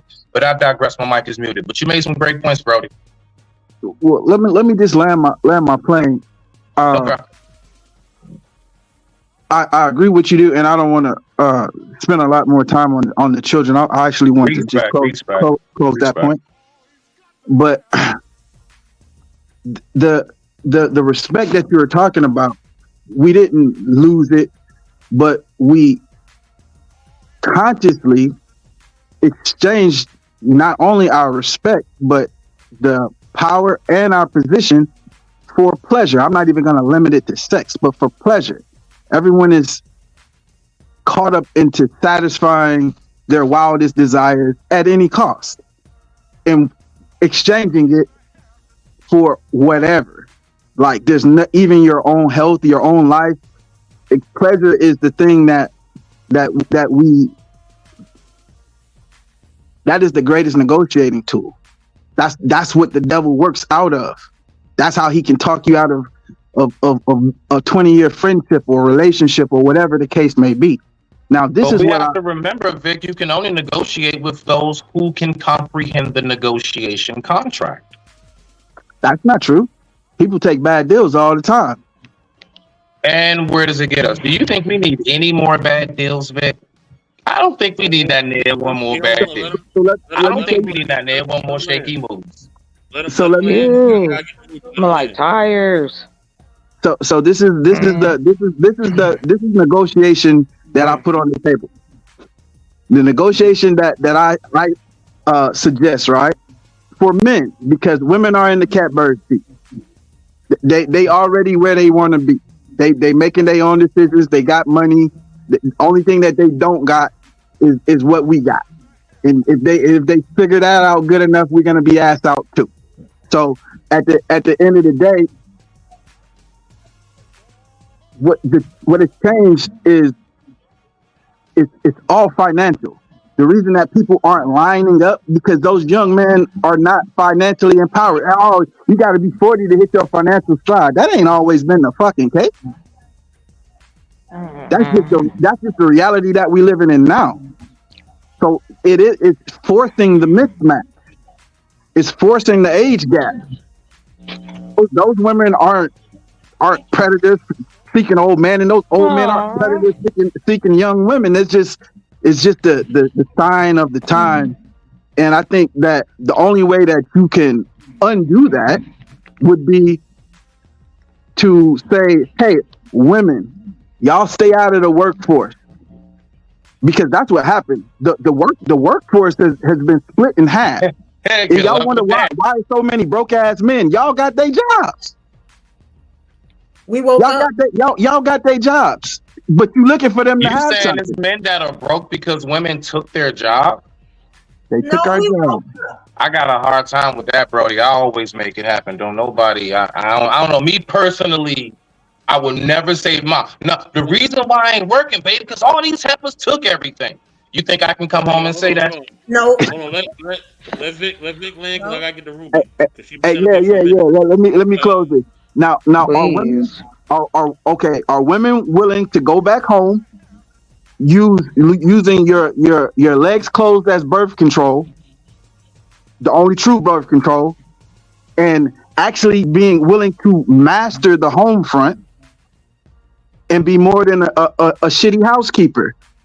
The price of D has to go up. The self-value of the man has to go up. He can't negotiate when you can't go to the pawn shop looking like you on your last leg talking about you got to give me some more for that. You look thirsty. You look desperate. No stable man be in no pawn shop unless you own it, sir. Exactly. So you already walking in the door at a disadvantaged negotiating position, and unless you can raise the price of D, or the ladies want to go backwards in time to give us the room to move, I don't think that's going to happen. It definitely won't be this generation. That's all I got. Gotcha. Women shouldn't have to give us that, but I'm with you, Vic. I like it. Go ahead, so go ahead. I like that, Vic. Let me go to Ruby Dog. Ruby Dog, go ahead. Hey, Ruby. Hey, what's up? What's up, Queens? What's up, Kings up in the building? So I just want to say a couple of things. Shout out to that Tupac clip in which I feel like a lot of people would get slapped in the mouth if Tupac was around, because there's just certain things that we got to dial back to. You know what I'm saying? We got to revere each other. I think also there's sometimes I feel like we feel like we're too smart for our own good sometimes. When our community, if things aren't around us a certain way within the community, then I don't know if we could really think that, you know? Anywho, and I also want to think that every time I want to get mad at men, I just think of my son, who I have to raise and who I have to instill these properties to, and then the thought, it humbles me back to, we do need each other, in fact. It's a spiritual notion. It's a spiritual response in which, as an educated person who can get her own money, who has her own shit, who does everything impeccably well in my standards, I still feel the need to submit to something that not necessarily saying that I need to submit to a man, right? But I need to submit to something greater than myself. And if that does mean that I have a blessing of a person who I can trust and walk with in that way, if we're talking just minimalizing it to relationships, then so be it. But I don't want to I don't want to walk in delusion either, nor do I want to respond through a lens of hurt or past trauma.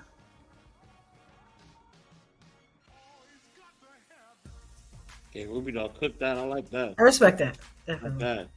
You know what I'm saying? Anybody else want to share before I'm moving to the next video? No, we good. I think we good, right? Okay. Yeah. Thank y'all for cooking that, man. I appreciate that. You know what I mean? All right, so this next one is going to be very explosive, so viewer discretion is advised. All right? I'm just going to say that right now. All right, as the other one was, but it's going to be really explosive right here, okay? All right? Fair use is always. Fair use, fair use, fair use. All right? Yeah. Okay, let's see. Where is it at? Is it this one? Yeah, there you go. Oof, man, this brother was going in on this one. Let's go, y'all. Family and wouldn't even think and wouldn't even blink twice. Kids, babies, dogs, grandmothers, old people, every single person from your family existence would be no longer here if one of my brothers was lynched by one of them motherfuckers. God forbid my brother get killed by a police officer. Everybody in that cop's family is gonna die. Every single one, including the cop, in his lawyer, in the judge that won't give the conviction. I'm getting them all, and I'm gonna get away with it and be on the run for the rest of my natural fucking life, enjoying the memory of those cowards begging me for their life while I put a pistol in their mouth and emptied the trigger and then pissed on them. I have no remorse. They gave us no remorse. They gave us no peace. Raping our women, raping our sisters, black women screaming to their lungs, "Ah! Stop! White men laughing, having fun like it was some type of a game. 30 men on one woman, raping them in front of their kids, in front of their dead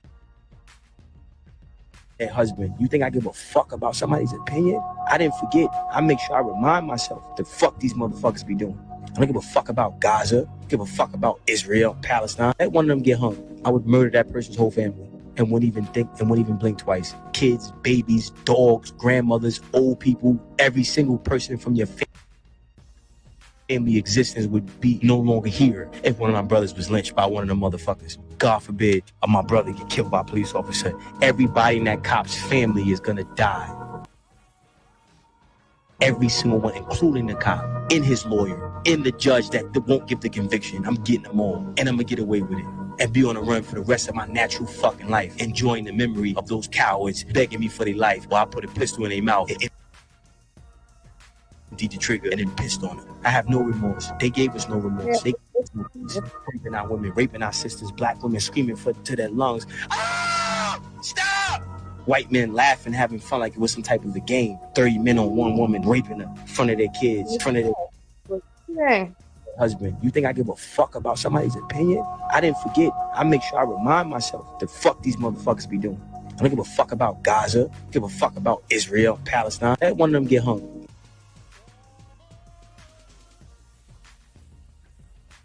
Ooh, man. Whoever want to cook, go ahead and cook. Matter of fact, I'm gonna click this one first. I was having a conversation with somebody today. It was like a therapy session. You know what I mean? And I bet you are. I bet your ass is. yeah, I know. This is right up Tika's level. I know. Tika, come up if you want to share. Tika, if you want, come up. Now, you know what I mean. When I was having a conversation with somebody, and they was trying to, they were trying to tell me that I need to forgive certain people for certain instances. Salute to my man Grizz. Good morning, Stan. What's going on? You know what I mean? Salute. And I was quite frank. I was like, look, man, I don't forgive these people. I don't. Once I know that you don't care about me to the point where I'm about to be in the grave, I don't care about you. You don't exist. I'll never forgive you. Never. And if I didn't have to go to jail, I would kill you. Literally, I would. I would delete you. You know what I'm saying? I would have somebody delete you. Like, that's how strong it is. You know what I mean? And maybe one day I may get to the point where I can forgive. But that day and today, because once you show me that you don't care about my very life, or you don't care about the life of the people that I care about, nah, ain't no forgiveness, bro. Ain't none of that. Forgive what? You know what I mean? Because then people start thinking you weak and that it's sweet, and then they can just keep going and going and going. And you got to draw the line somewhere. You got to let them know that when that line is crossed, you want to take them out. And then they stop fucking with you. Seriously. Okay. You know what I'm saying? You know? Okay. And I know Mr. Best don't really talk this way most of the time, but I've been through this already, so I know how it feels. When people piss on you when they think you're about to go in the grave, I know how that feels. I know how that feels. When you're trying to live and you taking medication, or you working out, or you going to doctor's appointments because you don't know you're up from your down. Mm-hmm. You don't know from a reality from a dream. Anybody ever felt that way? If you have, then definitely. You know what I mean? Boy. If you haven't, then yeah. You know what I'm saying? Yeah. It is what it is. I get what you're saying, so. And I don't take no qualms about it. And yes, it is hard for me to forgive sometimes. You know what I mean? I ain't gonna front. Especially when it comes to that. Anybody can share. Go ahead. Okay. I just go ahead, Lolo. Ladies first, and I got after the ladies.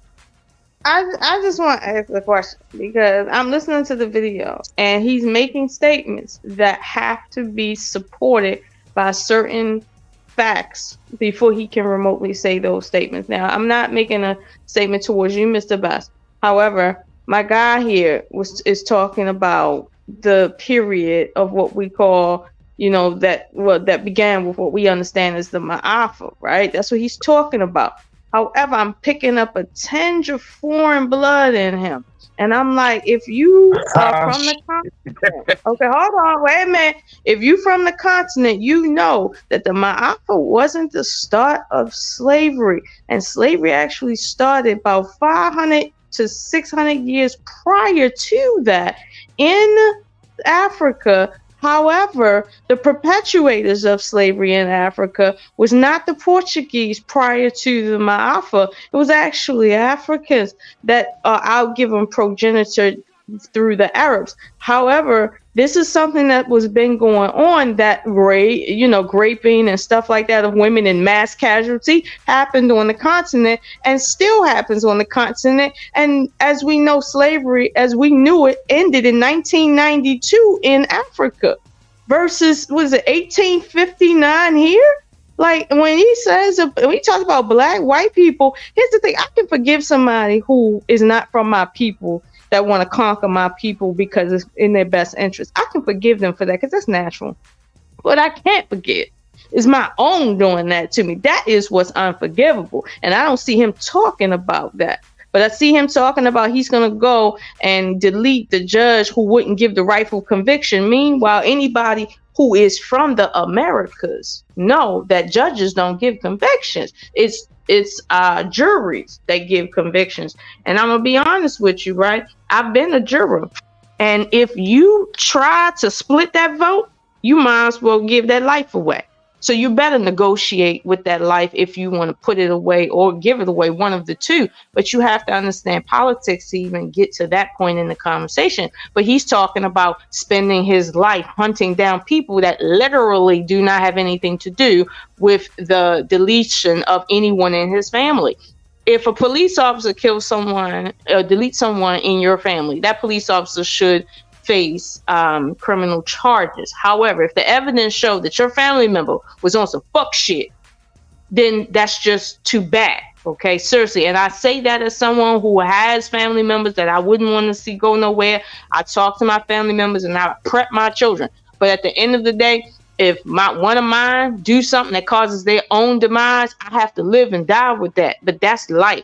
And I'm not going to sit here and cry about it. Okay, like seriously, I don't like seeing black men cry about shit. And even though he said everything he said with his chest, I smell tears in his eyes, and that's what's giving me that this little bit of non-respect for him right now, because he's skipping over shit and cherry picking and acting like he don't know what the truth of the matter is. When in reality, we all understand.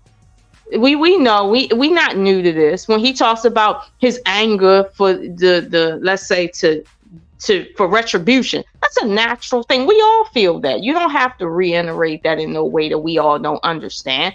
But for you to sit there and talk about deleting other people that have nothing to do with it because of how you feel, that tells me you have some growing up to do. So although I hear what people are saying, I hear what they're not saying too. And I don't like that shit. But go ahead. Chocolate, you want to tap in before I go? Let me say this real quick. He ain't Go ahead, He ain't get into the whole historical fact. He's saying these people are in power, which is mostly those people who don't look like us. You know what I mean? They make the laws, the statutes, the amendments, and all that other shit. And he ain't worried about the whole politics. We gotta get out that whole. You may be black or not black. You're from Africa. You may not be. Fuck all that. Okay? Fuck all of that. All right? They playing with us. Are we gonna let them play with us? Or are we gonna be on some liberation shit? Straight up. Yeah, we're gonna liberate ourselves from men all over the country doing that shit. That's what we're gonna liberate ourselves from. I haven't talked the whole show. I'm talking now though. I ain't talked the whole show. Are we really gonna ride or we ain't? That's it. We ain't riding with that because that's a lie. Hold on. Let me say what I'm saying. Because that's the conversation that y'all don't want to have. Y'all want to play and politics, everything else when it comes to us riding for us. He just placated to the politics. That's what he just did, Mr. Bass. I'm talking.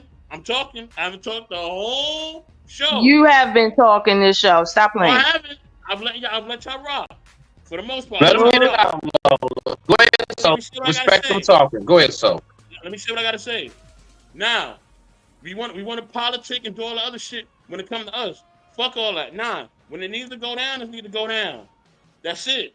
What needs to go down? You telling people to commit to break the law?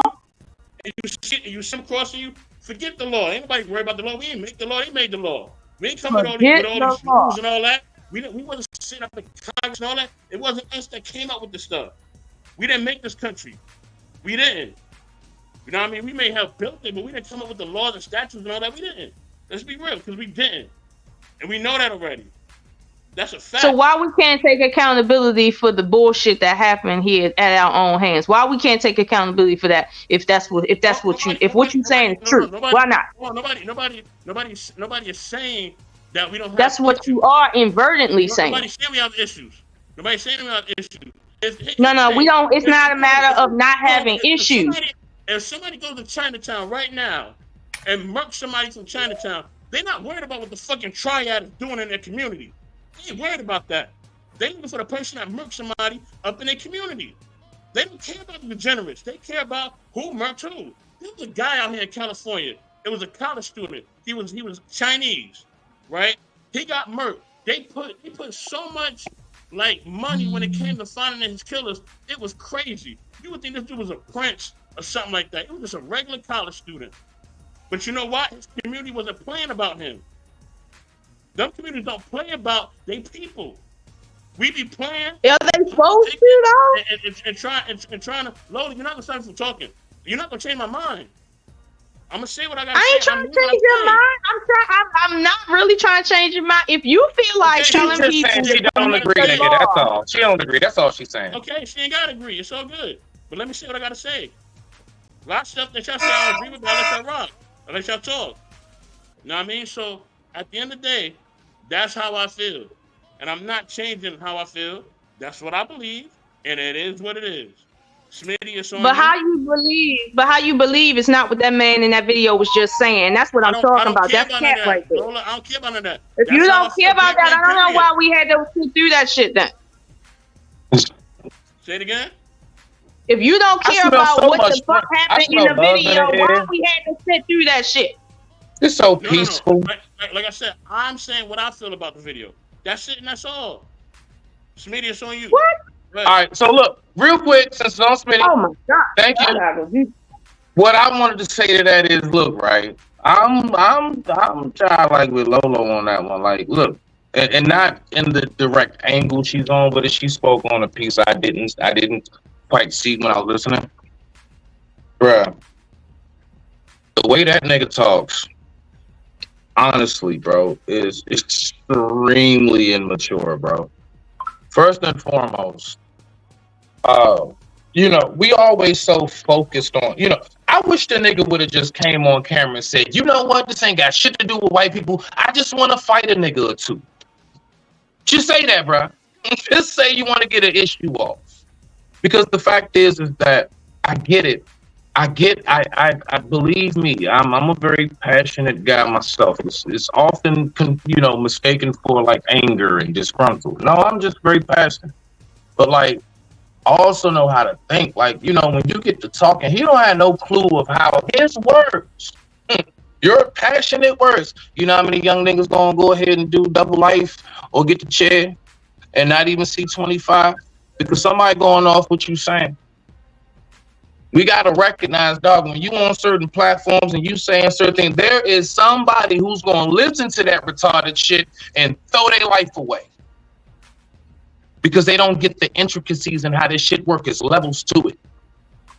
Most you niggas don't even know how to get to a damn judge. Shut your big wild geeking ass up. I just hate when I hear the bullshit. I can't stand when I hear people bro, that's beyond overcapping. That's a goddamn football helmet. To sit up here and say, oh yeah, because Lola hit it, and she was like, these people ain't got nothing to do with that. We so focused on, trying to get a lick back instead of building and putting parameters in place so that we never have to go through it again. Not never once did I hear that man say, you know what, man, these police do me wrong. I'm going to do everything I can to learn this law and use it against them. I'm going to do everything I can. Yeah, I'm going to make sure my kids and those around me, I'm going to make sure we study this shit and we get into it. You know why? If it is fucked up, it's because those of us who don't want it to be, don't want to be in it. If you want it to change, we have to implicate us into it. That's what any and every other culture does. You know why so many things have changed for Spanish? Because instead of sitting around and bitching about it, they raised their kids to know how to do that shit. Now look at them. These niggas came over here and lapped us. How they do that? So my point is, it's like, dog, I hear you. Okay, cool. Yeah, bravo. Yeah, you sound like just another nigga who want to fight. That's it. And where is that really getting us? Where has it gotten us? Do you think really the heads of the world want to listen to your violent ass talking like that? Who do you think you're really going to appeal to besides niggas who are ready to be fucking crash dummies? You're just making crash dummies, bro. So then, when we hear this story, well, 17-year-old such and such, for whatever reason, try to hit up 2 officers sitting in a car or had a court date and try to pull a gun out on the judge, probably was listening to some dumbass nigga like that talking. Nothing that man said gives any respect from me. It sounds ignorant. I learned nothing. Only thing I learned was what type of niggas to stay away from. I digress. My mic is muted. Raw, oh so lovely to see you, my friend. You already know what it is. Hey, hi. How you doing, Queen? Hey, I'm gonna do this. I'm trying to see where both of y'all coming from, though. I'm gonna go to Evolution. Then I'm gonna go to Raw Evolution. Let me say this real quick, right? Mhm. Because there's a reason I played Pac before him, because Pac was kind of on that same type of time. He was. He was on that liberation shit heavy. Mhm. Super heavy. You know what I'm saying? So, yeah. You need a celebrity to move people like that. I actually was That's actually. what it seems like. So Evo, I'm gonna go to Evo. I'm gonna go to Raw, then Rilla, then Chocolate, then Vic, and then Queen. So Queen, you're gonna be last, all right? Go ahead, Evo. I kind of see what both of y'all are saying. This is the thing about the message, right? Because I'm kind of desensitized to all that. One, because we're not unified. Like, I'm just going to say it. We're not unified. You get what I'm saying? That's one problem. Another problem is something like that. If we were more unified, probably would have hit different. You get what I'm saying? But we still kind of on the crab in the barrel mentality type of thing. You get what I'm saying? Another thing is something like that. I don't think it should be something that you put on social media. That's more for when you ringling up your people. You know what I'm saying? Or like-minded people in your community, and you ready to start a change. You get what I'm saying? A lot of plans have been ruined from the beginning of time because we talk too damn much. You get what I'm saying? We just got to be seen. We got to have somebody watching. You know what I'm saying? And a lot of times that's how our plans kind of get, I don't feel like he should have said that anyway on any interview, whatever. You get what I'm saying? Another thing is, I like the passion. You get what I'm saying? Because we need people like that. Because we got way too many scary people out here. You got way too many scary people out here. The other day, somebody called me a panther. You know what I'm saying? And said it's real hard to argue with me, whatever. And, I took that as, you know what I'm saying? I'm one of the stronger people in the community that's going to stand up for my people. You get what I'm saying? We need people like that, But with that comes that mindset that you can't let nobody talk you down from what you believe in. And you get what I'm saying? It's a saying. Everybody can't come. You get what I'm saying? It's going some people you're going to have to sacrifice. You know what I'm saying? For the cause. So I get it. You know what I'm saying? I like the passion. If we were more unified, I really feel like it would work. That's all I'm saying. You know what I'm saying? That's it. Where else want to go? Y'all can go. Okay, so here's my thing, right? Sure, the revolution will not be televised. Like, let's just be real honest. They've been telling you this for years and years and years. And I see black men and black women sitting there like, we need to do this, and we need to do that, and we need to do this, and we need to do that. But when was black culture actually changed? When were the laws changed to benefit the black people? Anybody? Don't worry about it. I got the answer. It was during the civil rights movement. How were these laws changed? These laws were changed by politics. These laws were changed by policies being changed. A whole bunch of stuff. So when we sit in there and we talking about like going to war, go to war how? Go to war where? There is no unity within the community. Within the community, we got colorism, we got sexism, we got classism, we got ageism. So you don't have unity within a group, which means you don't know yourself. You don't know your enemy because everything is the white man's fault.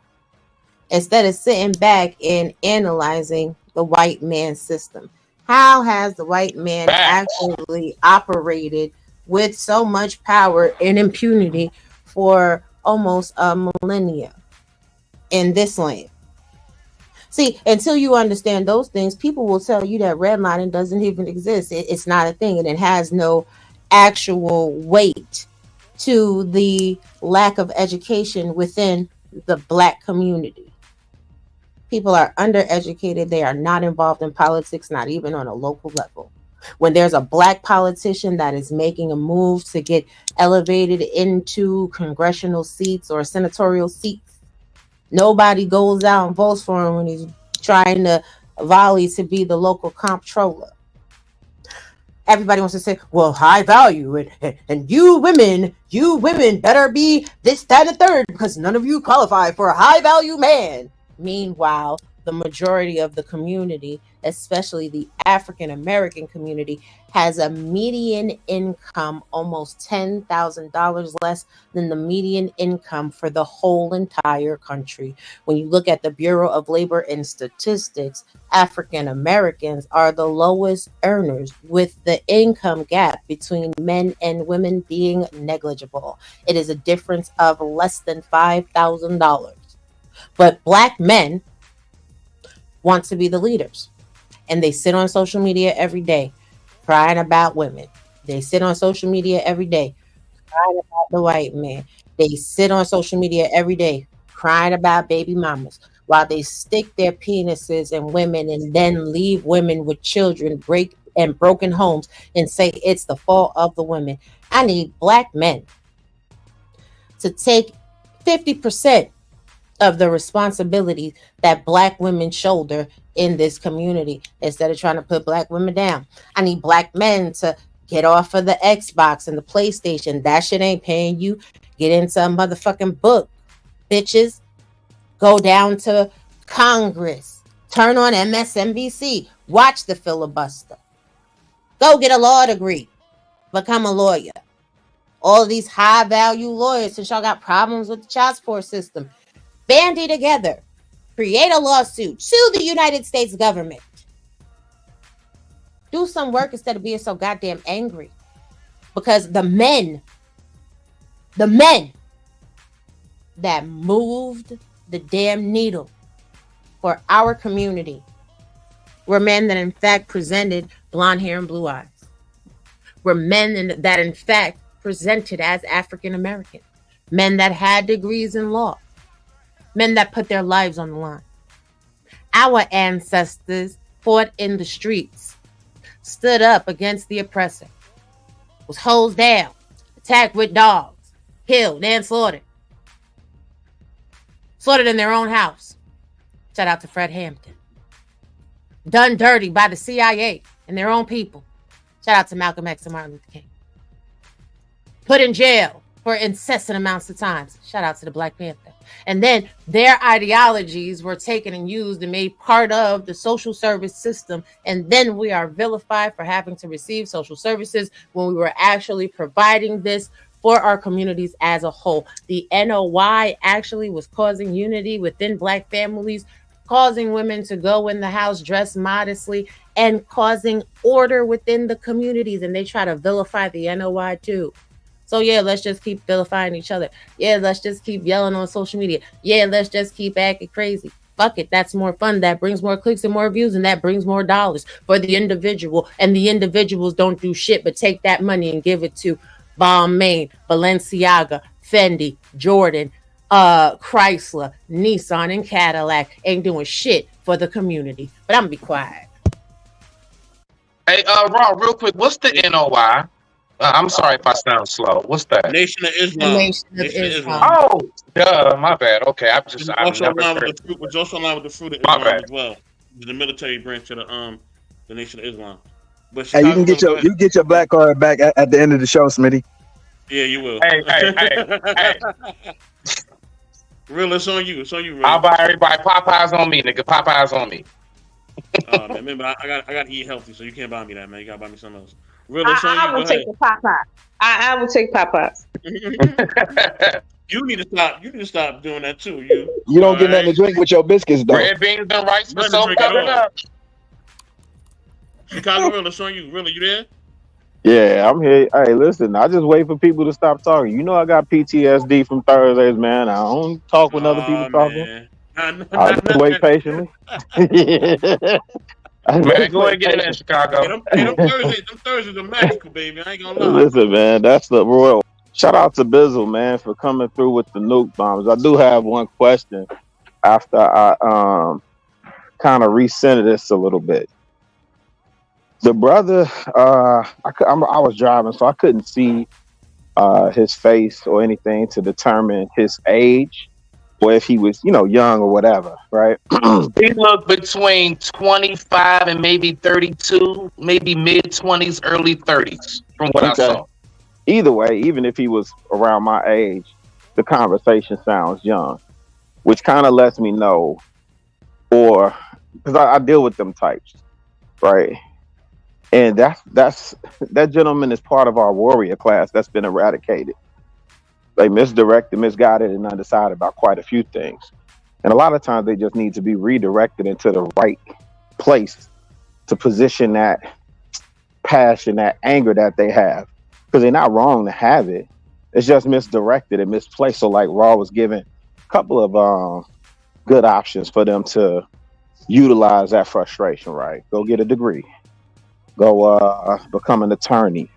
Go take some lawsuits to, similar to what Malcolm X did when he was attempted to petition the UN on the plight of Black Americans, right? I didn't take any offense to what the brother was saying. I was just hearing it as passion. And again, because those are the types that end up becoming gang members, gang leaders, and they're leading a nation. I don't know if y'all know this, but like in Chicago, at one point at the height, total gang affiliation or membership was like well into 30,000. 30,000, so that's just in one city. 30,000 soldiers going at each other at any given time, right? And you talking about wars happening, not miles apart. These are blocks over from each other. Now imagine if that energy was redirected. So when I hear brothers like that speak, I'm always thinking about redirecting the conversation. So with that, I'll leave that there, man. Like I totally felt what the brother was saying. Again, a lot of that energy is just misdirected. However, Bizzle, because I know you gave a lot of insight on what the brothers need to do, but I'm very curious because I know you're an astute woman, and I know you do have conversation for the women. But just in the interest, not necessarily of fairness, but definitely balance, what would the sisters need to do to aid and assist in this? This mission of getting the community aligned or getting alikes to align and move in a similar direction. What say you? Women need to focus on themselves and get their education. Women need to stop sleeping with these no account, good for nothing, deadbeat ass ninjas. Women need to stop being damn impressed by penis size and be impressed by the character of a man. Women need to stop depending on men for money and be able to bring something to the table financially, because nobody likes a damn leech. It don't matter because at some point that vajayjay gonna get worn out, that mouth gonna get boring, honey. And most of y'all don't even know how to cook. Get y'all asses in a damn kitchen, read a damn cookbook, honey. Learn how to boil water without burning the damn pot. Do some, and stop talking to these damn idiots, yo. At the end of the day, as soon as a dude give you a red flag, I don't give a shit. There ain't nothing wrong with being alone. Drop that nigga like a bad motherfucking habit. Oh, you want to talk for 50,000 hours, and then you only want to let me say 2 words, and then you want to be loud talking me again, and I'm supposed to be understanding of what the hell you going through, and I can't even say 2 words? No, goodbye, block, delete. Okay, nobody got time for this. And stop having kids for these dudes. Okay, they tell you they're allergic to condoms. Well, guess what? Then they're allergic to not having no vagina. And if you want to be stupid enough to give that nigga some vagina without a condom on, be prepared to walk away with herpes, HIV, genital warts, gonorrhea, chlamydia. But baby, you could go right down to the CVS, get you a VCF fill, and even though you may walk away with an STD for being stupid, you don't have to walk away with them kids, because them kids is something like forever. And if you have kids with these dudes and these dudes ain't doing nothing that they need to do for their kids, don't you be breaking them off with none of your tax money. If all through the year, okay, if from April until February, you can't find your baby daddy, you ask that nigga for $20 worth of gas, you ask him to come and take care of his children, and he telling you no, and he playing stupid when he get to calling you between February 1st and April 15th, honey, put that dude on block. My bad, my phone was off, your child support was late, and I couldn't pay my phone bill. And stop letting these men shame you because you're doing everything you can to get some money. And then when they send you their little dribs and drabs of coins throughout the month, you go get your nails done or your hair did. Let them know you paid for your children up front. They supposed to be providing and protecting these damn kids, and they ain't doing their job. Stay on your purpose, sister. Stay on your square and focus on your business. Because when women start demanding more from men, men will start being better. See, how it's supposed to go is when men demand more from women, women will be better. But by default, ladies, you have become the leaders of the community. So lead these niggas down the dry dick path until they get their shit together. Holy Spirit. Hallelujah. No, that shit. And see, look, I knew Bizzle was gonna do. Let me. Hold on, y'all. Go ahead. Hold Go ahead. Salute the Blue Exodus. Salute. Got to pull up. You know what I mean? I'm fired up now. I don't know who these other niggas are, but ain't no woman leading me. And the only woman I'll ever lead me is my grandmother, because she over me. We already the leaders. Ain't nothing y'all could do. We woke up. Ain't nobody leading shit over here. We woke up. So look, Wait, when you have people talking every day long, oh well, the women won't submit. Oh well, the women won't this. Oh well, Hold on, the women Bizzle. won't put you on child support. Oh Here well, she go. You just got us started, brother. Hold on. Nah. Go ahead. Hold on. Everybody hold on. All right, hold on. You know what I mean? I think men and women both need to lead, but that's what I believe. But anyway, you know what I mean? And I also want to say this too, and this is something I really want to say. I definitely, I'm gonna make a PSA about this. All right, in 2024, if you still don't know how to use a condom, then listen, we're gonna have to put you in a mental institution. Okay, all right, like we really gonna have to examine your brain. Okay, we're gonna really have to examine your brain, and maybe your organs ain't working or something. But yeah, something is wrong with you if you don't. Rubber's out for seconds. Yeah, like something's going on. I don't know what it is, but something's going on with you. So it's on chocolate, then it's on Vic, then it's on Queen and Grizz. So may I please just say one thing real quick though? Yes, ma'am. To late to the fallout, honey. Let me explain something to you. I did not have children until I was 32 years old and married. Me, my children, and their father have the same last name. I had children after I had a degree in nursing, a degree in science, a degree in culinary arts. I was able to sit home with my child until she was 2.5 years old. And when I went back into the workforce, I went into a job paying $80,000 a year. The advice that I'm giving women is the advice that I have already lived, because my mother was an Air Force veteran, who didn't have me until she was 26 years old once she did her tour of duty. And my father was a Navy man. See, so when I speak, a lot of women should listen, because I got to live my life. I don't regret my kids. I don't have mommy burnout. I'd be happy. I'm gonna be quiet though. I agree. Once y'all just start back giving head and stop acting like that ain't the problem. Please, first of all, a lot of y'all can't even take no head. Somebody give you head in 2 minutes, done. Be quiet, Vic. Bizzle, you gotta relax. Yeah, hold on. We going to chocolate. Hold on, we going to chocolate. Hold on. We going to chocolate. Then we going to you, Vic. Then we going to Queen. Then we going to Grizz. Go ahead, chocolate. I don't even know what to say at this point. Like, I'm just listening to y'all. Oh my goodness.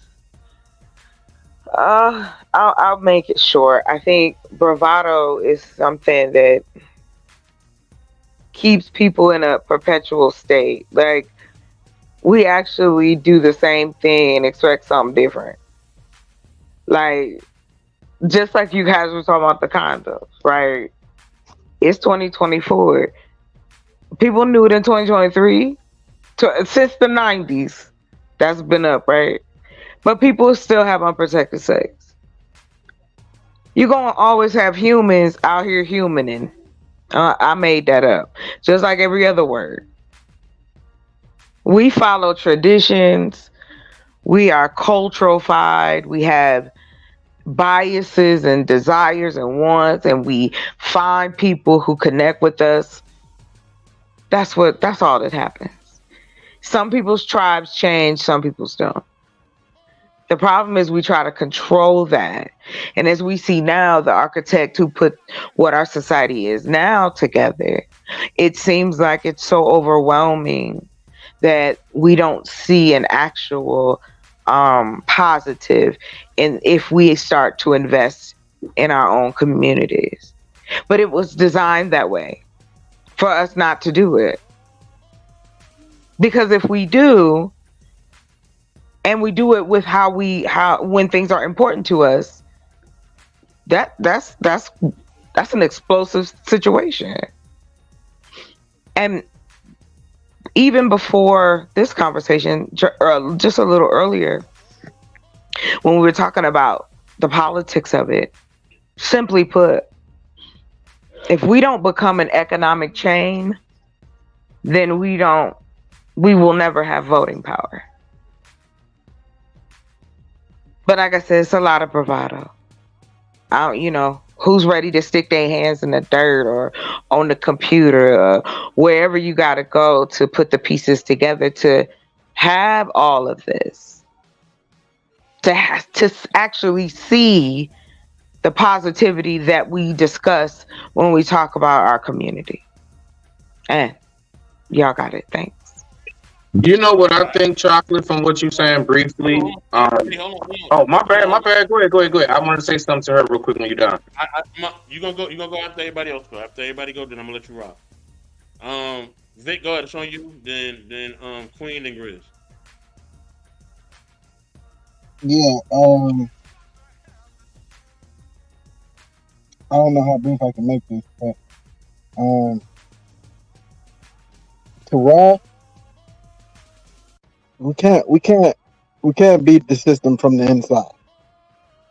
That's what you can't do.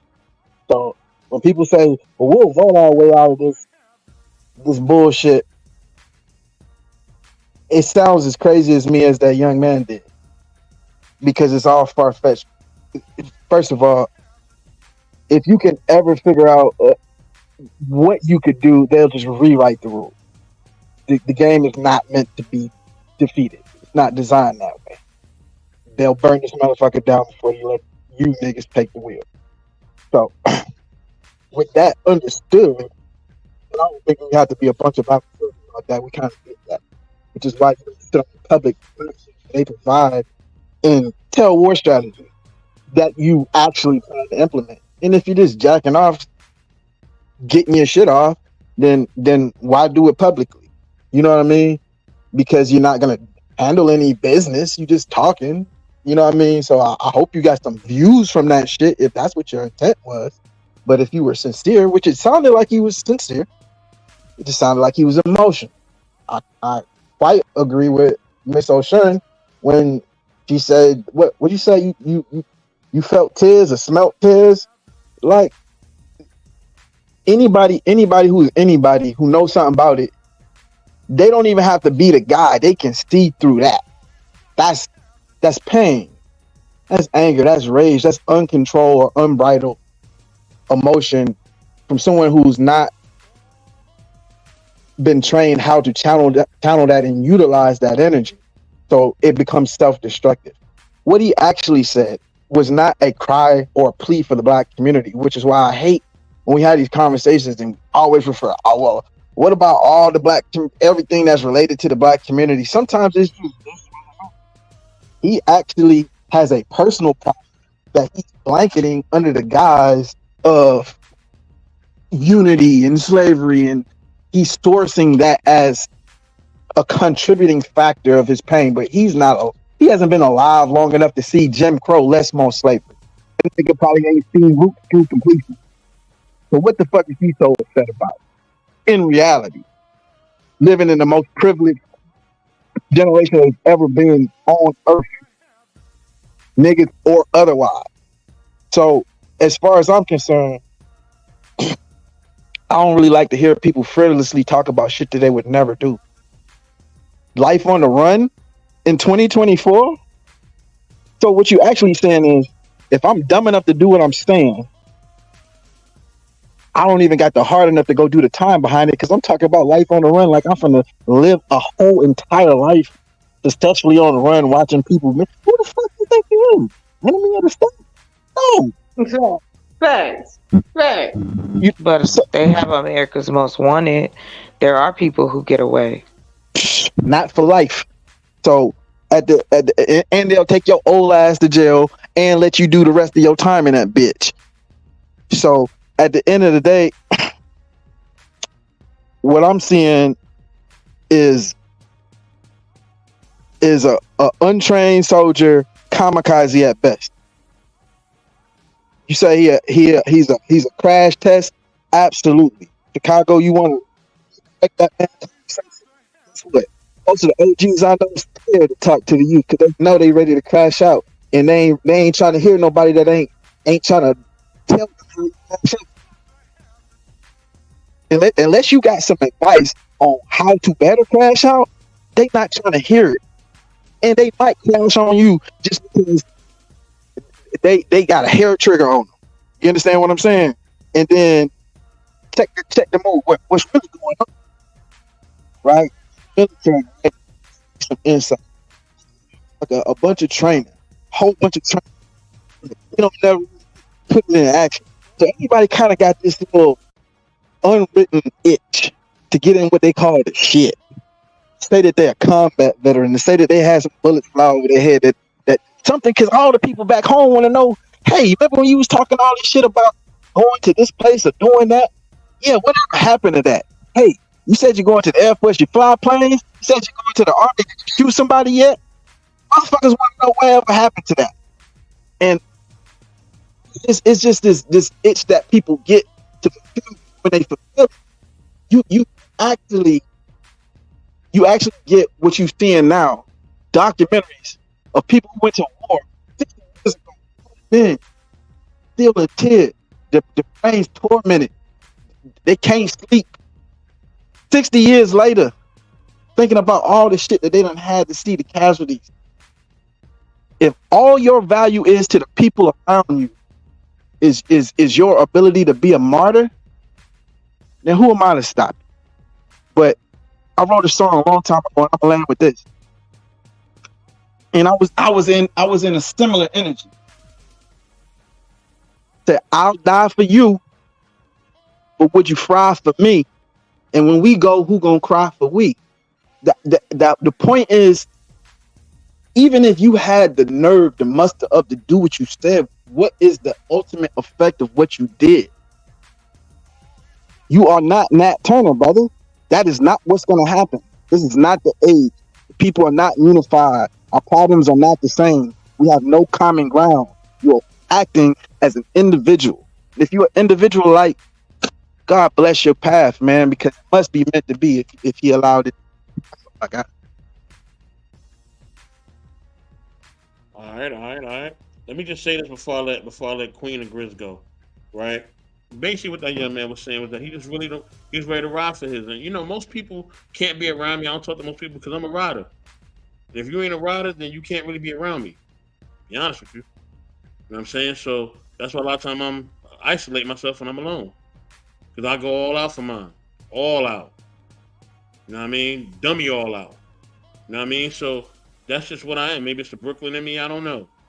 Probably that is. But with that being said, that's all he's talking about is going all out for it. He's willing to be on the run for how long he need to be on the run for what he believes and what he loves. You know what I'm saying? And that's what it's about. You know what I mean? And yes, he may not be the next Nat Turner, the next this one or that one. But I remember there was a brother back in the 80s, you know, who went to war with the cops in New York. Forget the brother name. Can't remember right now offhand, but I just remember his face. He passed like about 5 years ago. Forget his name.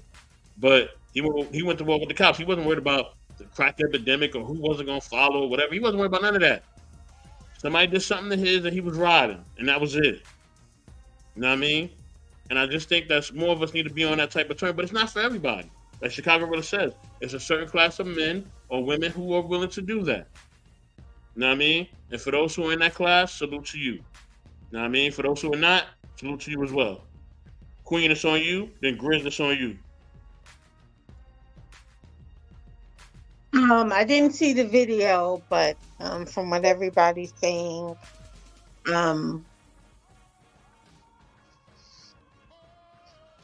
I just think everybody needs to choose their path in which they want to make a change. And some may be more militant than others. Some may take a quieter approach. But, you know, we have to do something. You can't just sit around, like Robbie said, and complain about things and not be willing to put in the work and sacrifice for it.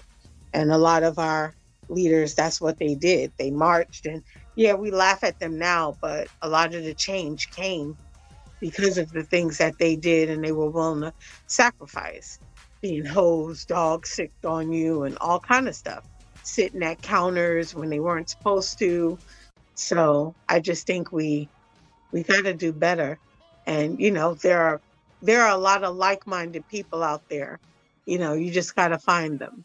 There are a lot of people who believe in kicking the doors in and just riding hard. And there are plenty of people who believe in going the other route. Like, okay, well, I'm going to get into politics. I'm going to make some legislative changes. And so, but are we supporting those people? Like when we see a congressman that's running or in our community, do we support them, or do we just sit at home and just like, oh, okay, cool, and cry and moan and not want to put in the work to do anything to change? That's all. So yeah, that's all I got to say. And yeah, we got to do better. Stop having babies with deadbeat daddies and stop choosing thoughts. Simple. Okay, have a good day.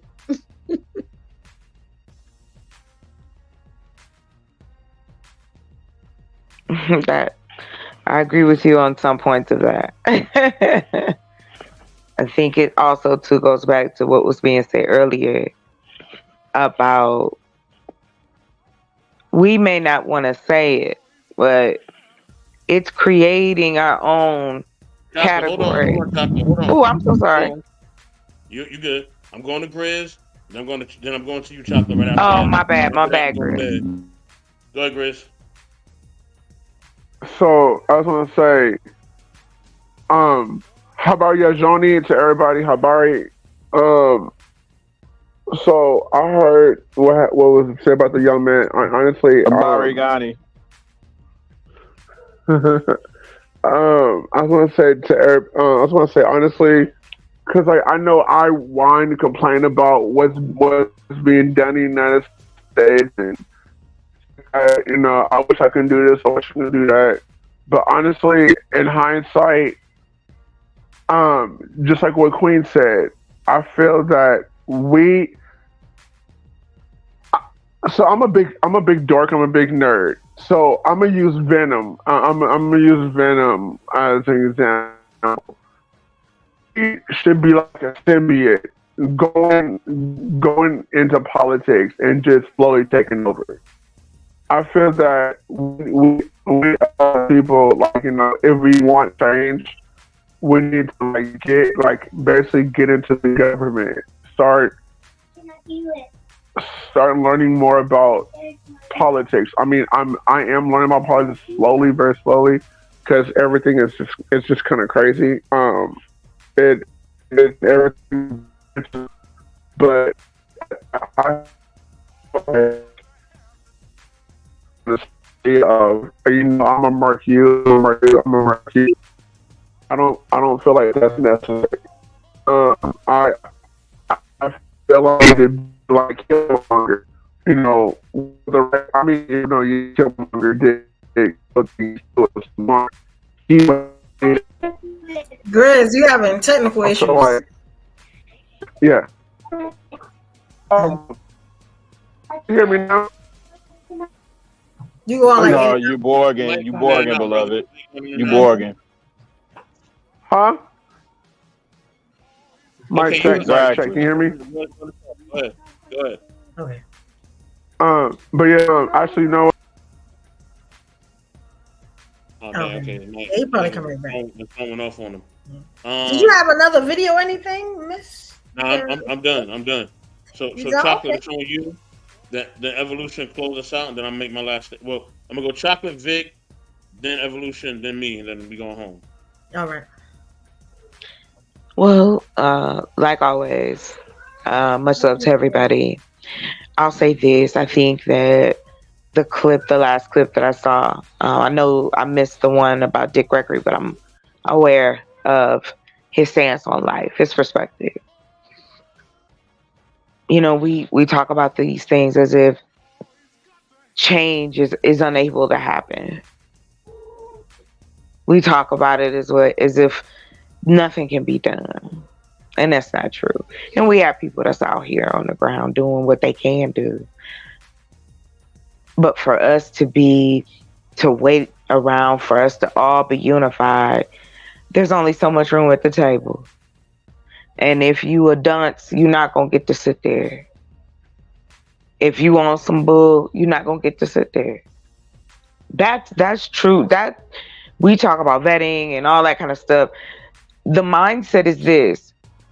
Do you truly want to step into the ring? This is like Mike Tyson Punch Out. I don't know if anybody ever played that. And you go from level to level to level.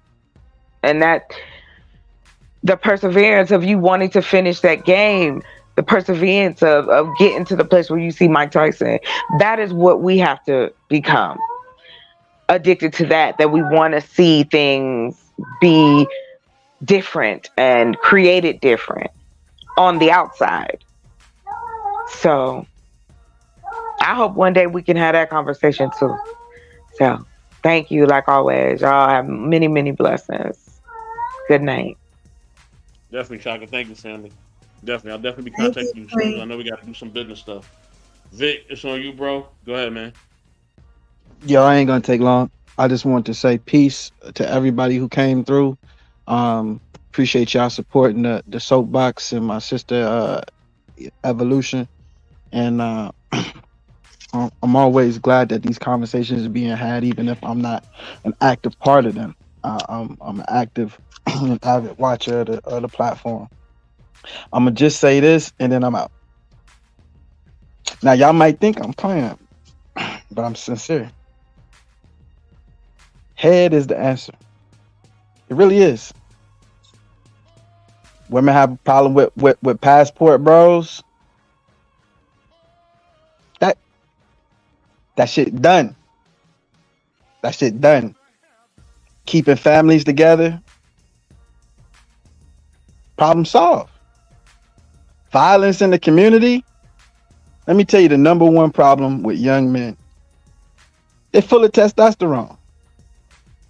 The ball's on full. They got too much energy. It's always that dude who's too strong, that's going too hard when you're playing ball or something. You be like, yeah, we need to get some ass, boy. You something wrong with that boy. You know what I'm saying? He got too much extra. And I've never really seen a whole bunch of sexually satisfied people, or just satisfied people in general, but sex is usually where we get our greatest satisfaction from. But these people are not angry people. They don't want to take people's heads off. They don't want to get revenge, really. They like some justice, maybe, but they're not trying to throw it all away. They got shit to live for. They trying to get back to it, as a matter of fact. And you know, you think a little clearer with empty balls, and it just is what it is. Now, I don't know if women are willing to participate, but this is the most clear and direct, most reasonable 2024 type of answer in the great Babylon, and the most morally in that place we've ever lived in, time we've ever lived in. So if you want to do something, take care of your household and make sure your man ain't sneaking out the side door, and give him what he was looking for. That's all I got. We'll holler.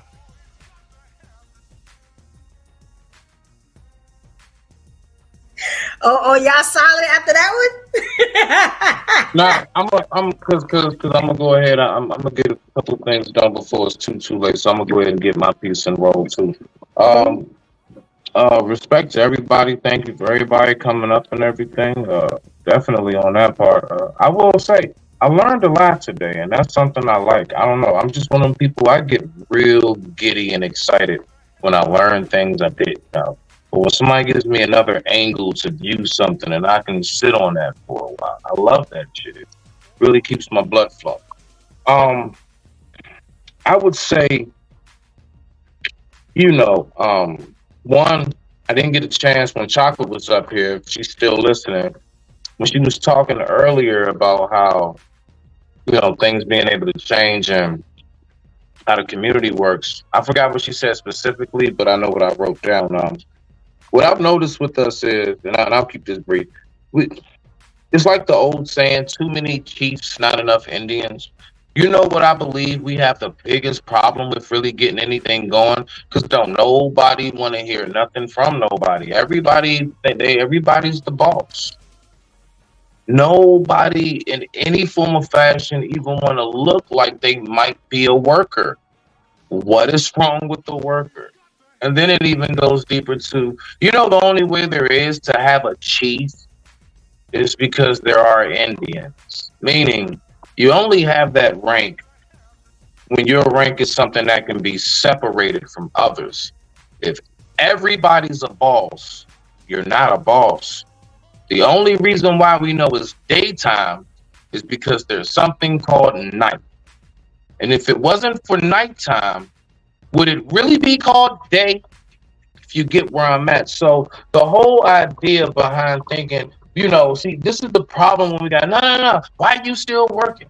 Everybody, quit your jobs, become entrepreneurs. Well, if everybody's the boss, I promise you, nothing's going to get built. And I do believe that's one of the biggest issues we have is folks just having too much ego, which you edge God out of your life when you do. It's too much ego and pride to where nobody wants to follow a lead. And that's very, very important. I wouldn't know what I know about leadership, which I am still learning, even at 41. I wouldn't know everything I know about leadership if at one point in my life I wasn't first a student, a bad student, and a good student. I had to be all three of those. I had to learn what it was like to take, take directions before I give them. And we want to skip past all these steps. Don't nobody want to know what it's like to have real work ethic or nothing. We just supposed to just quit your jobs. I don't know, nigga, if it's scamming, so what? Shit, are you on your own boss? You ain't got to wake up listening to nobody, do you? Well, go ahead and go for it. And that's why nothing's getting done. So, and that part, and last but not least, I would say that we have to really start taking time to pay much, much more attention to what you do more than others. I am a firm believer in if like a street. I'm not going around knocking on everybody's door telling them keep their yard straight. You know how we keep the neighborhood uniformed? Let's say from a yard perspective, anybody who has a house knows about this. Take care of your yard. Your neighbor takes care of theirs. So you know what happens when you drive down the street? The neighborhood just looks nice. Everybody didn't go around trying to help everybody with their yards. People may have had some assistance, but if you take care of your stuff, I take care of my stuff, everybody take care of their stuff. Subsequently, when we come outside, it should be a brighter day. But I digress. My mic is muted. Respect to you all. You know I love you.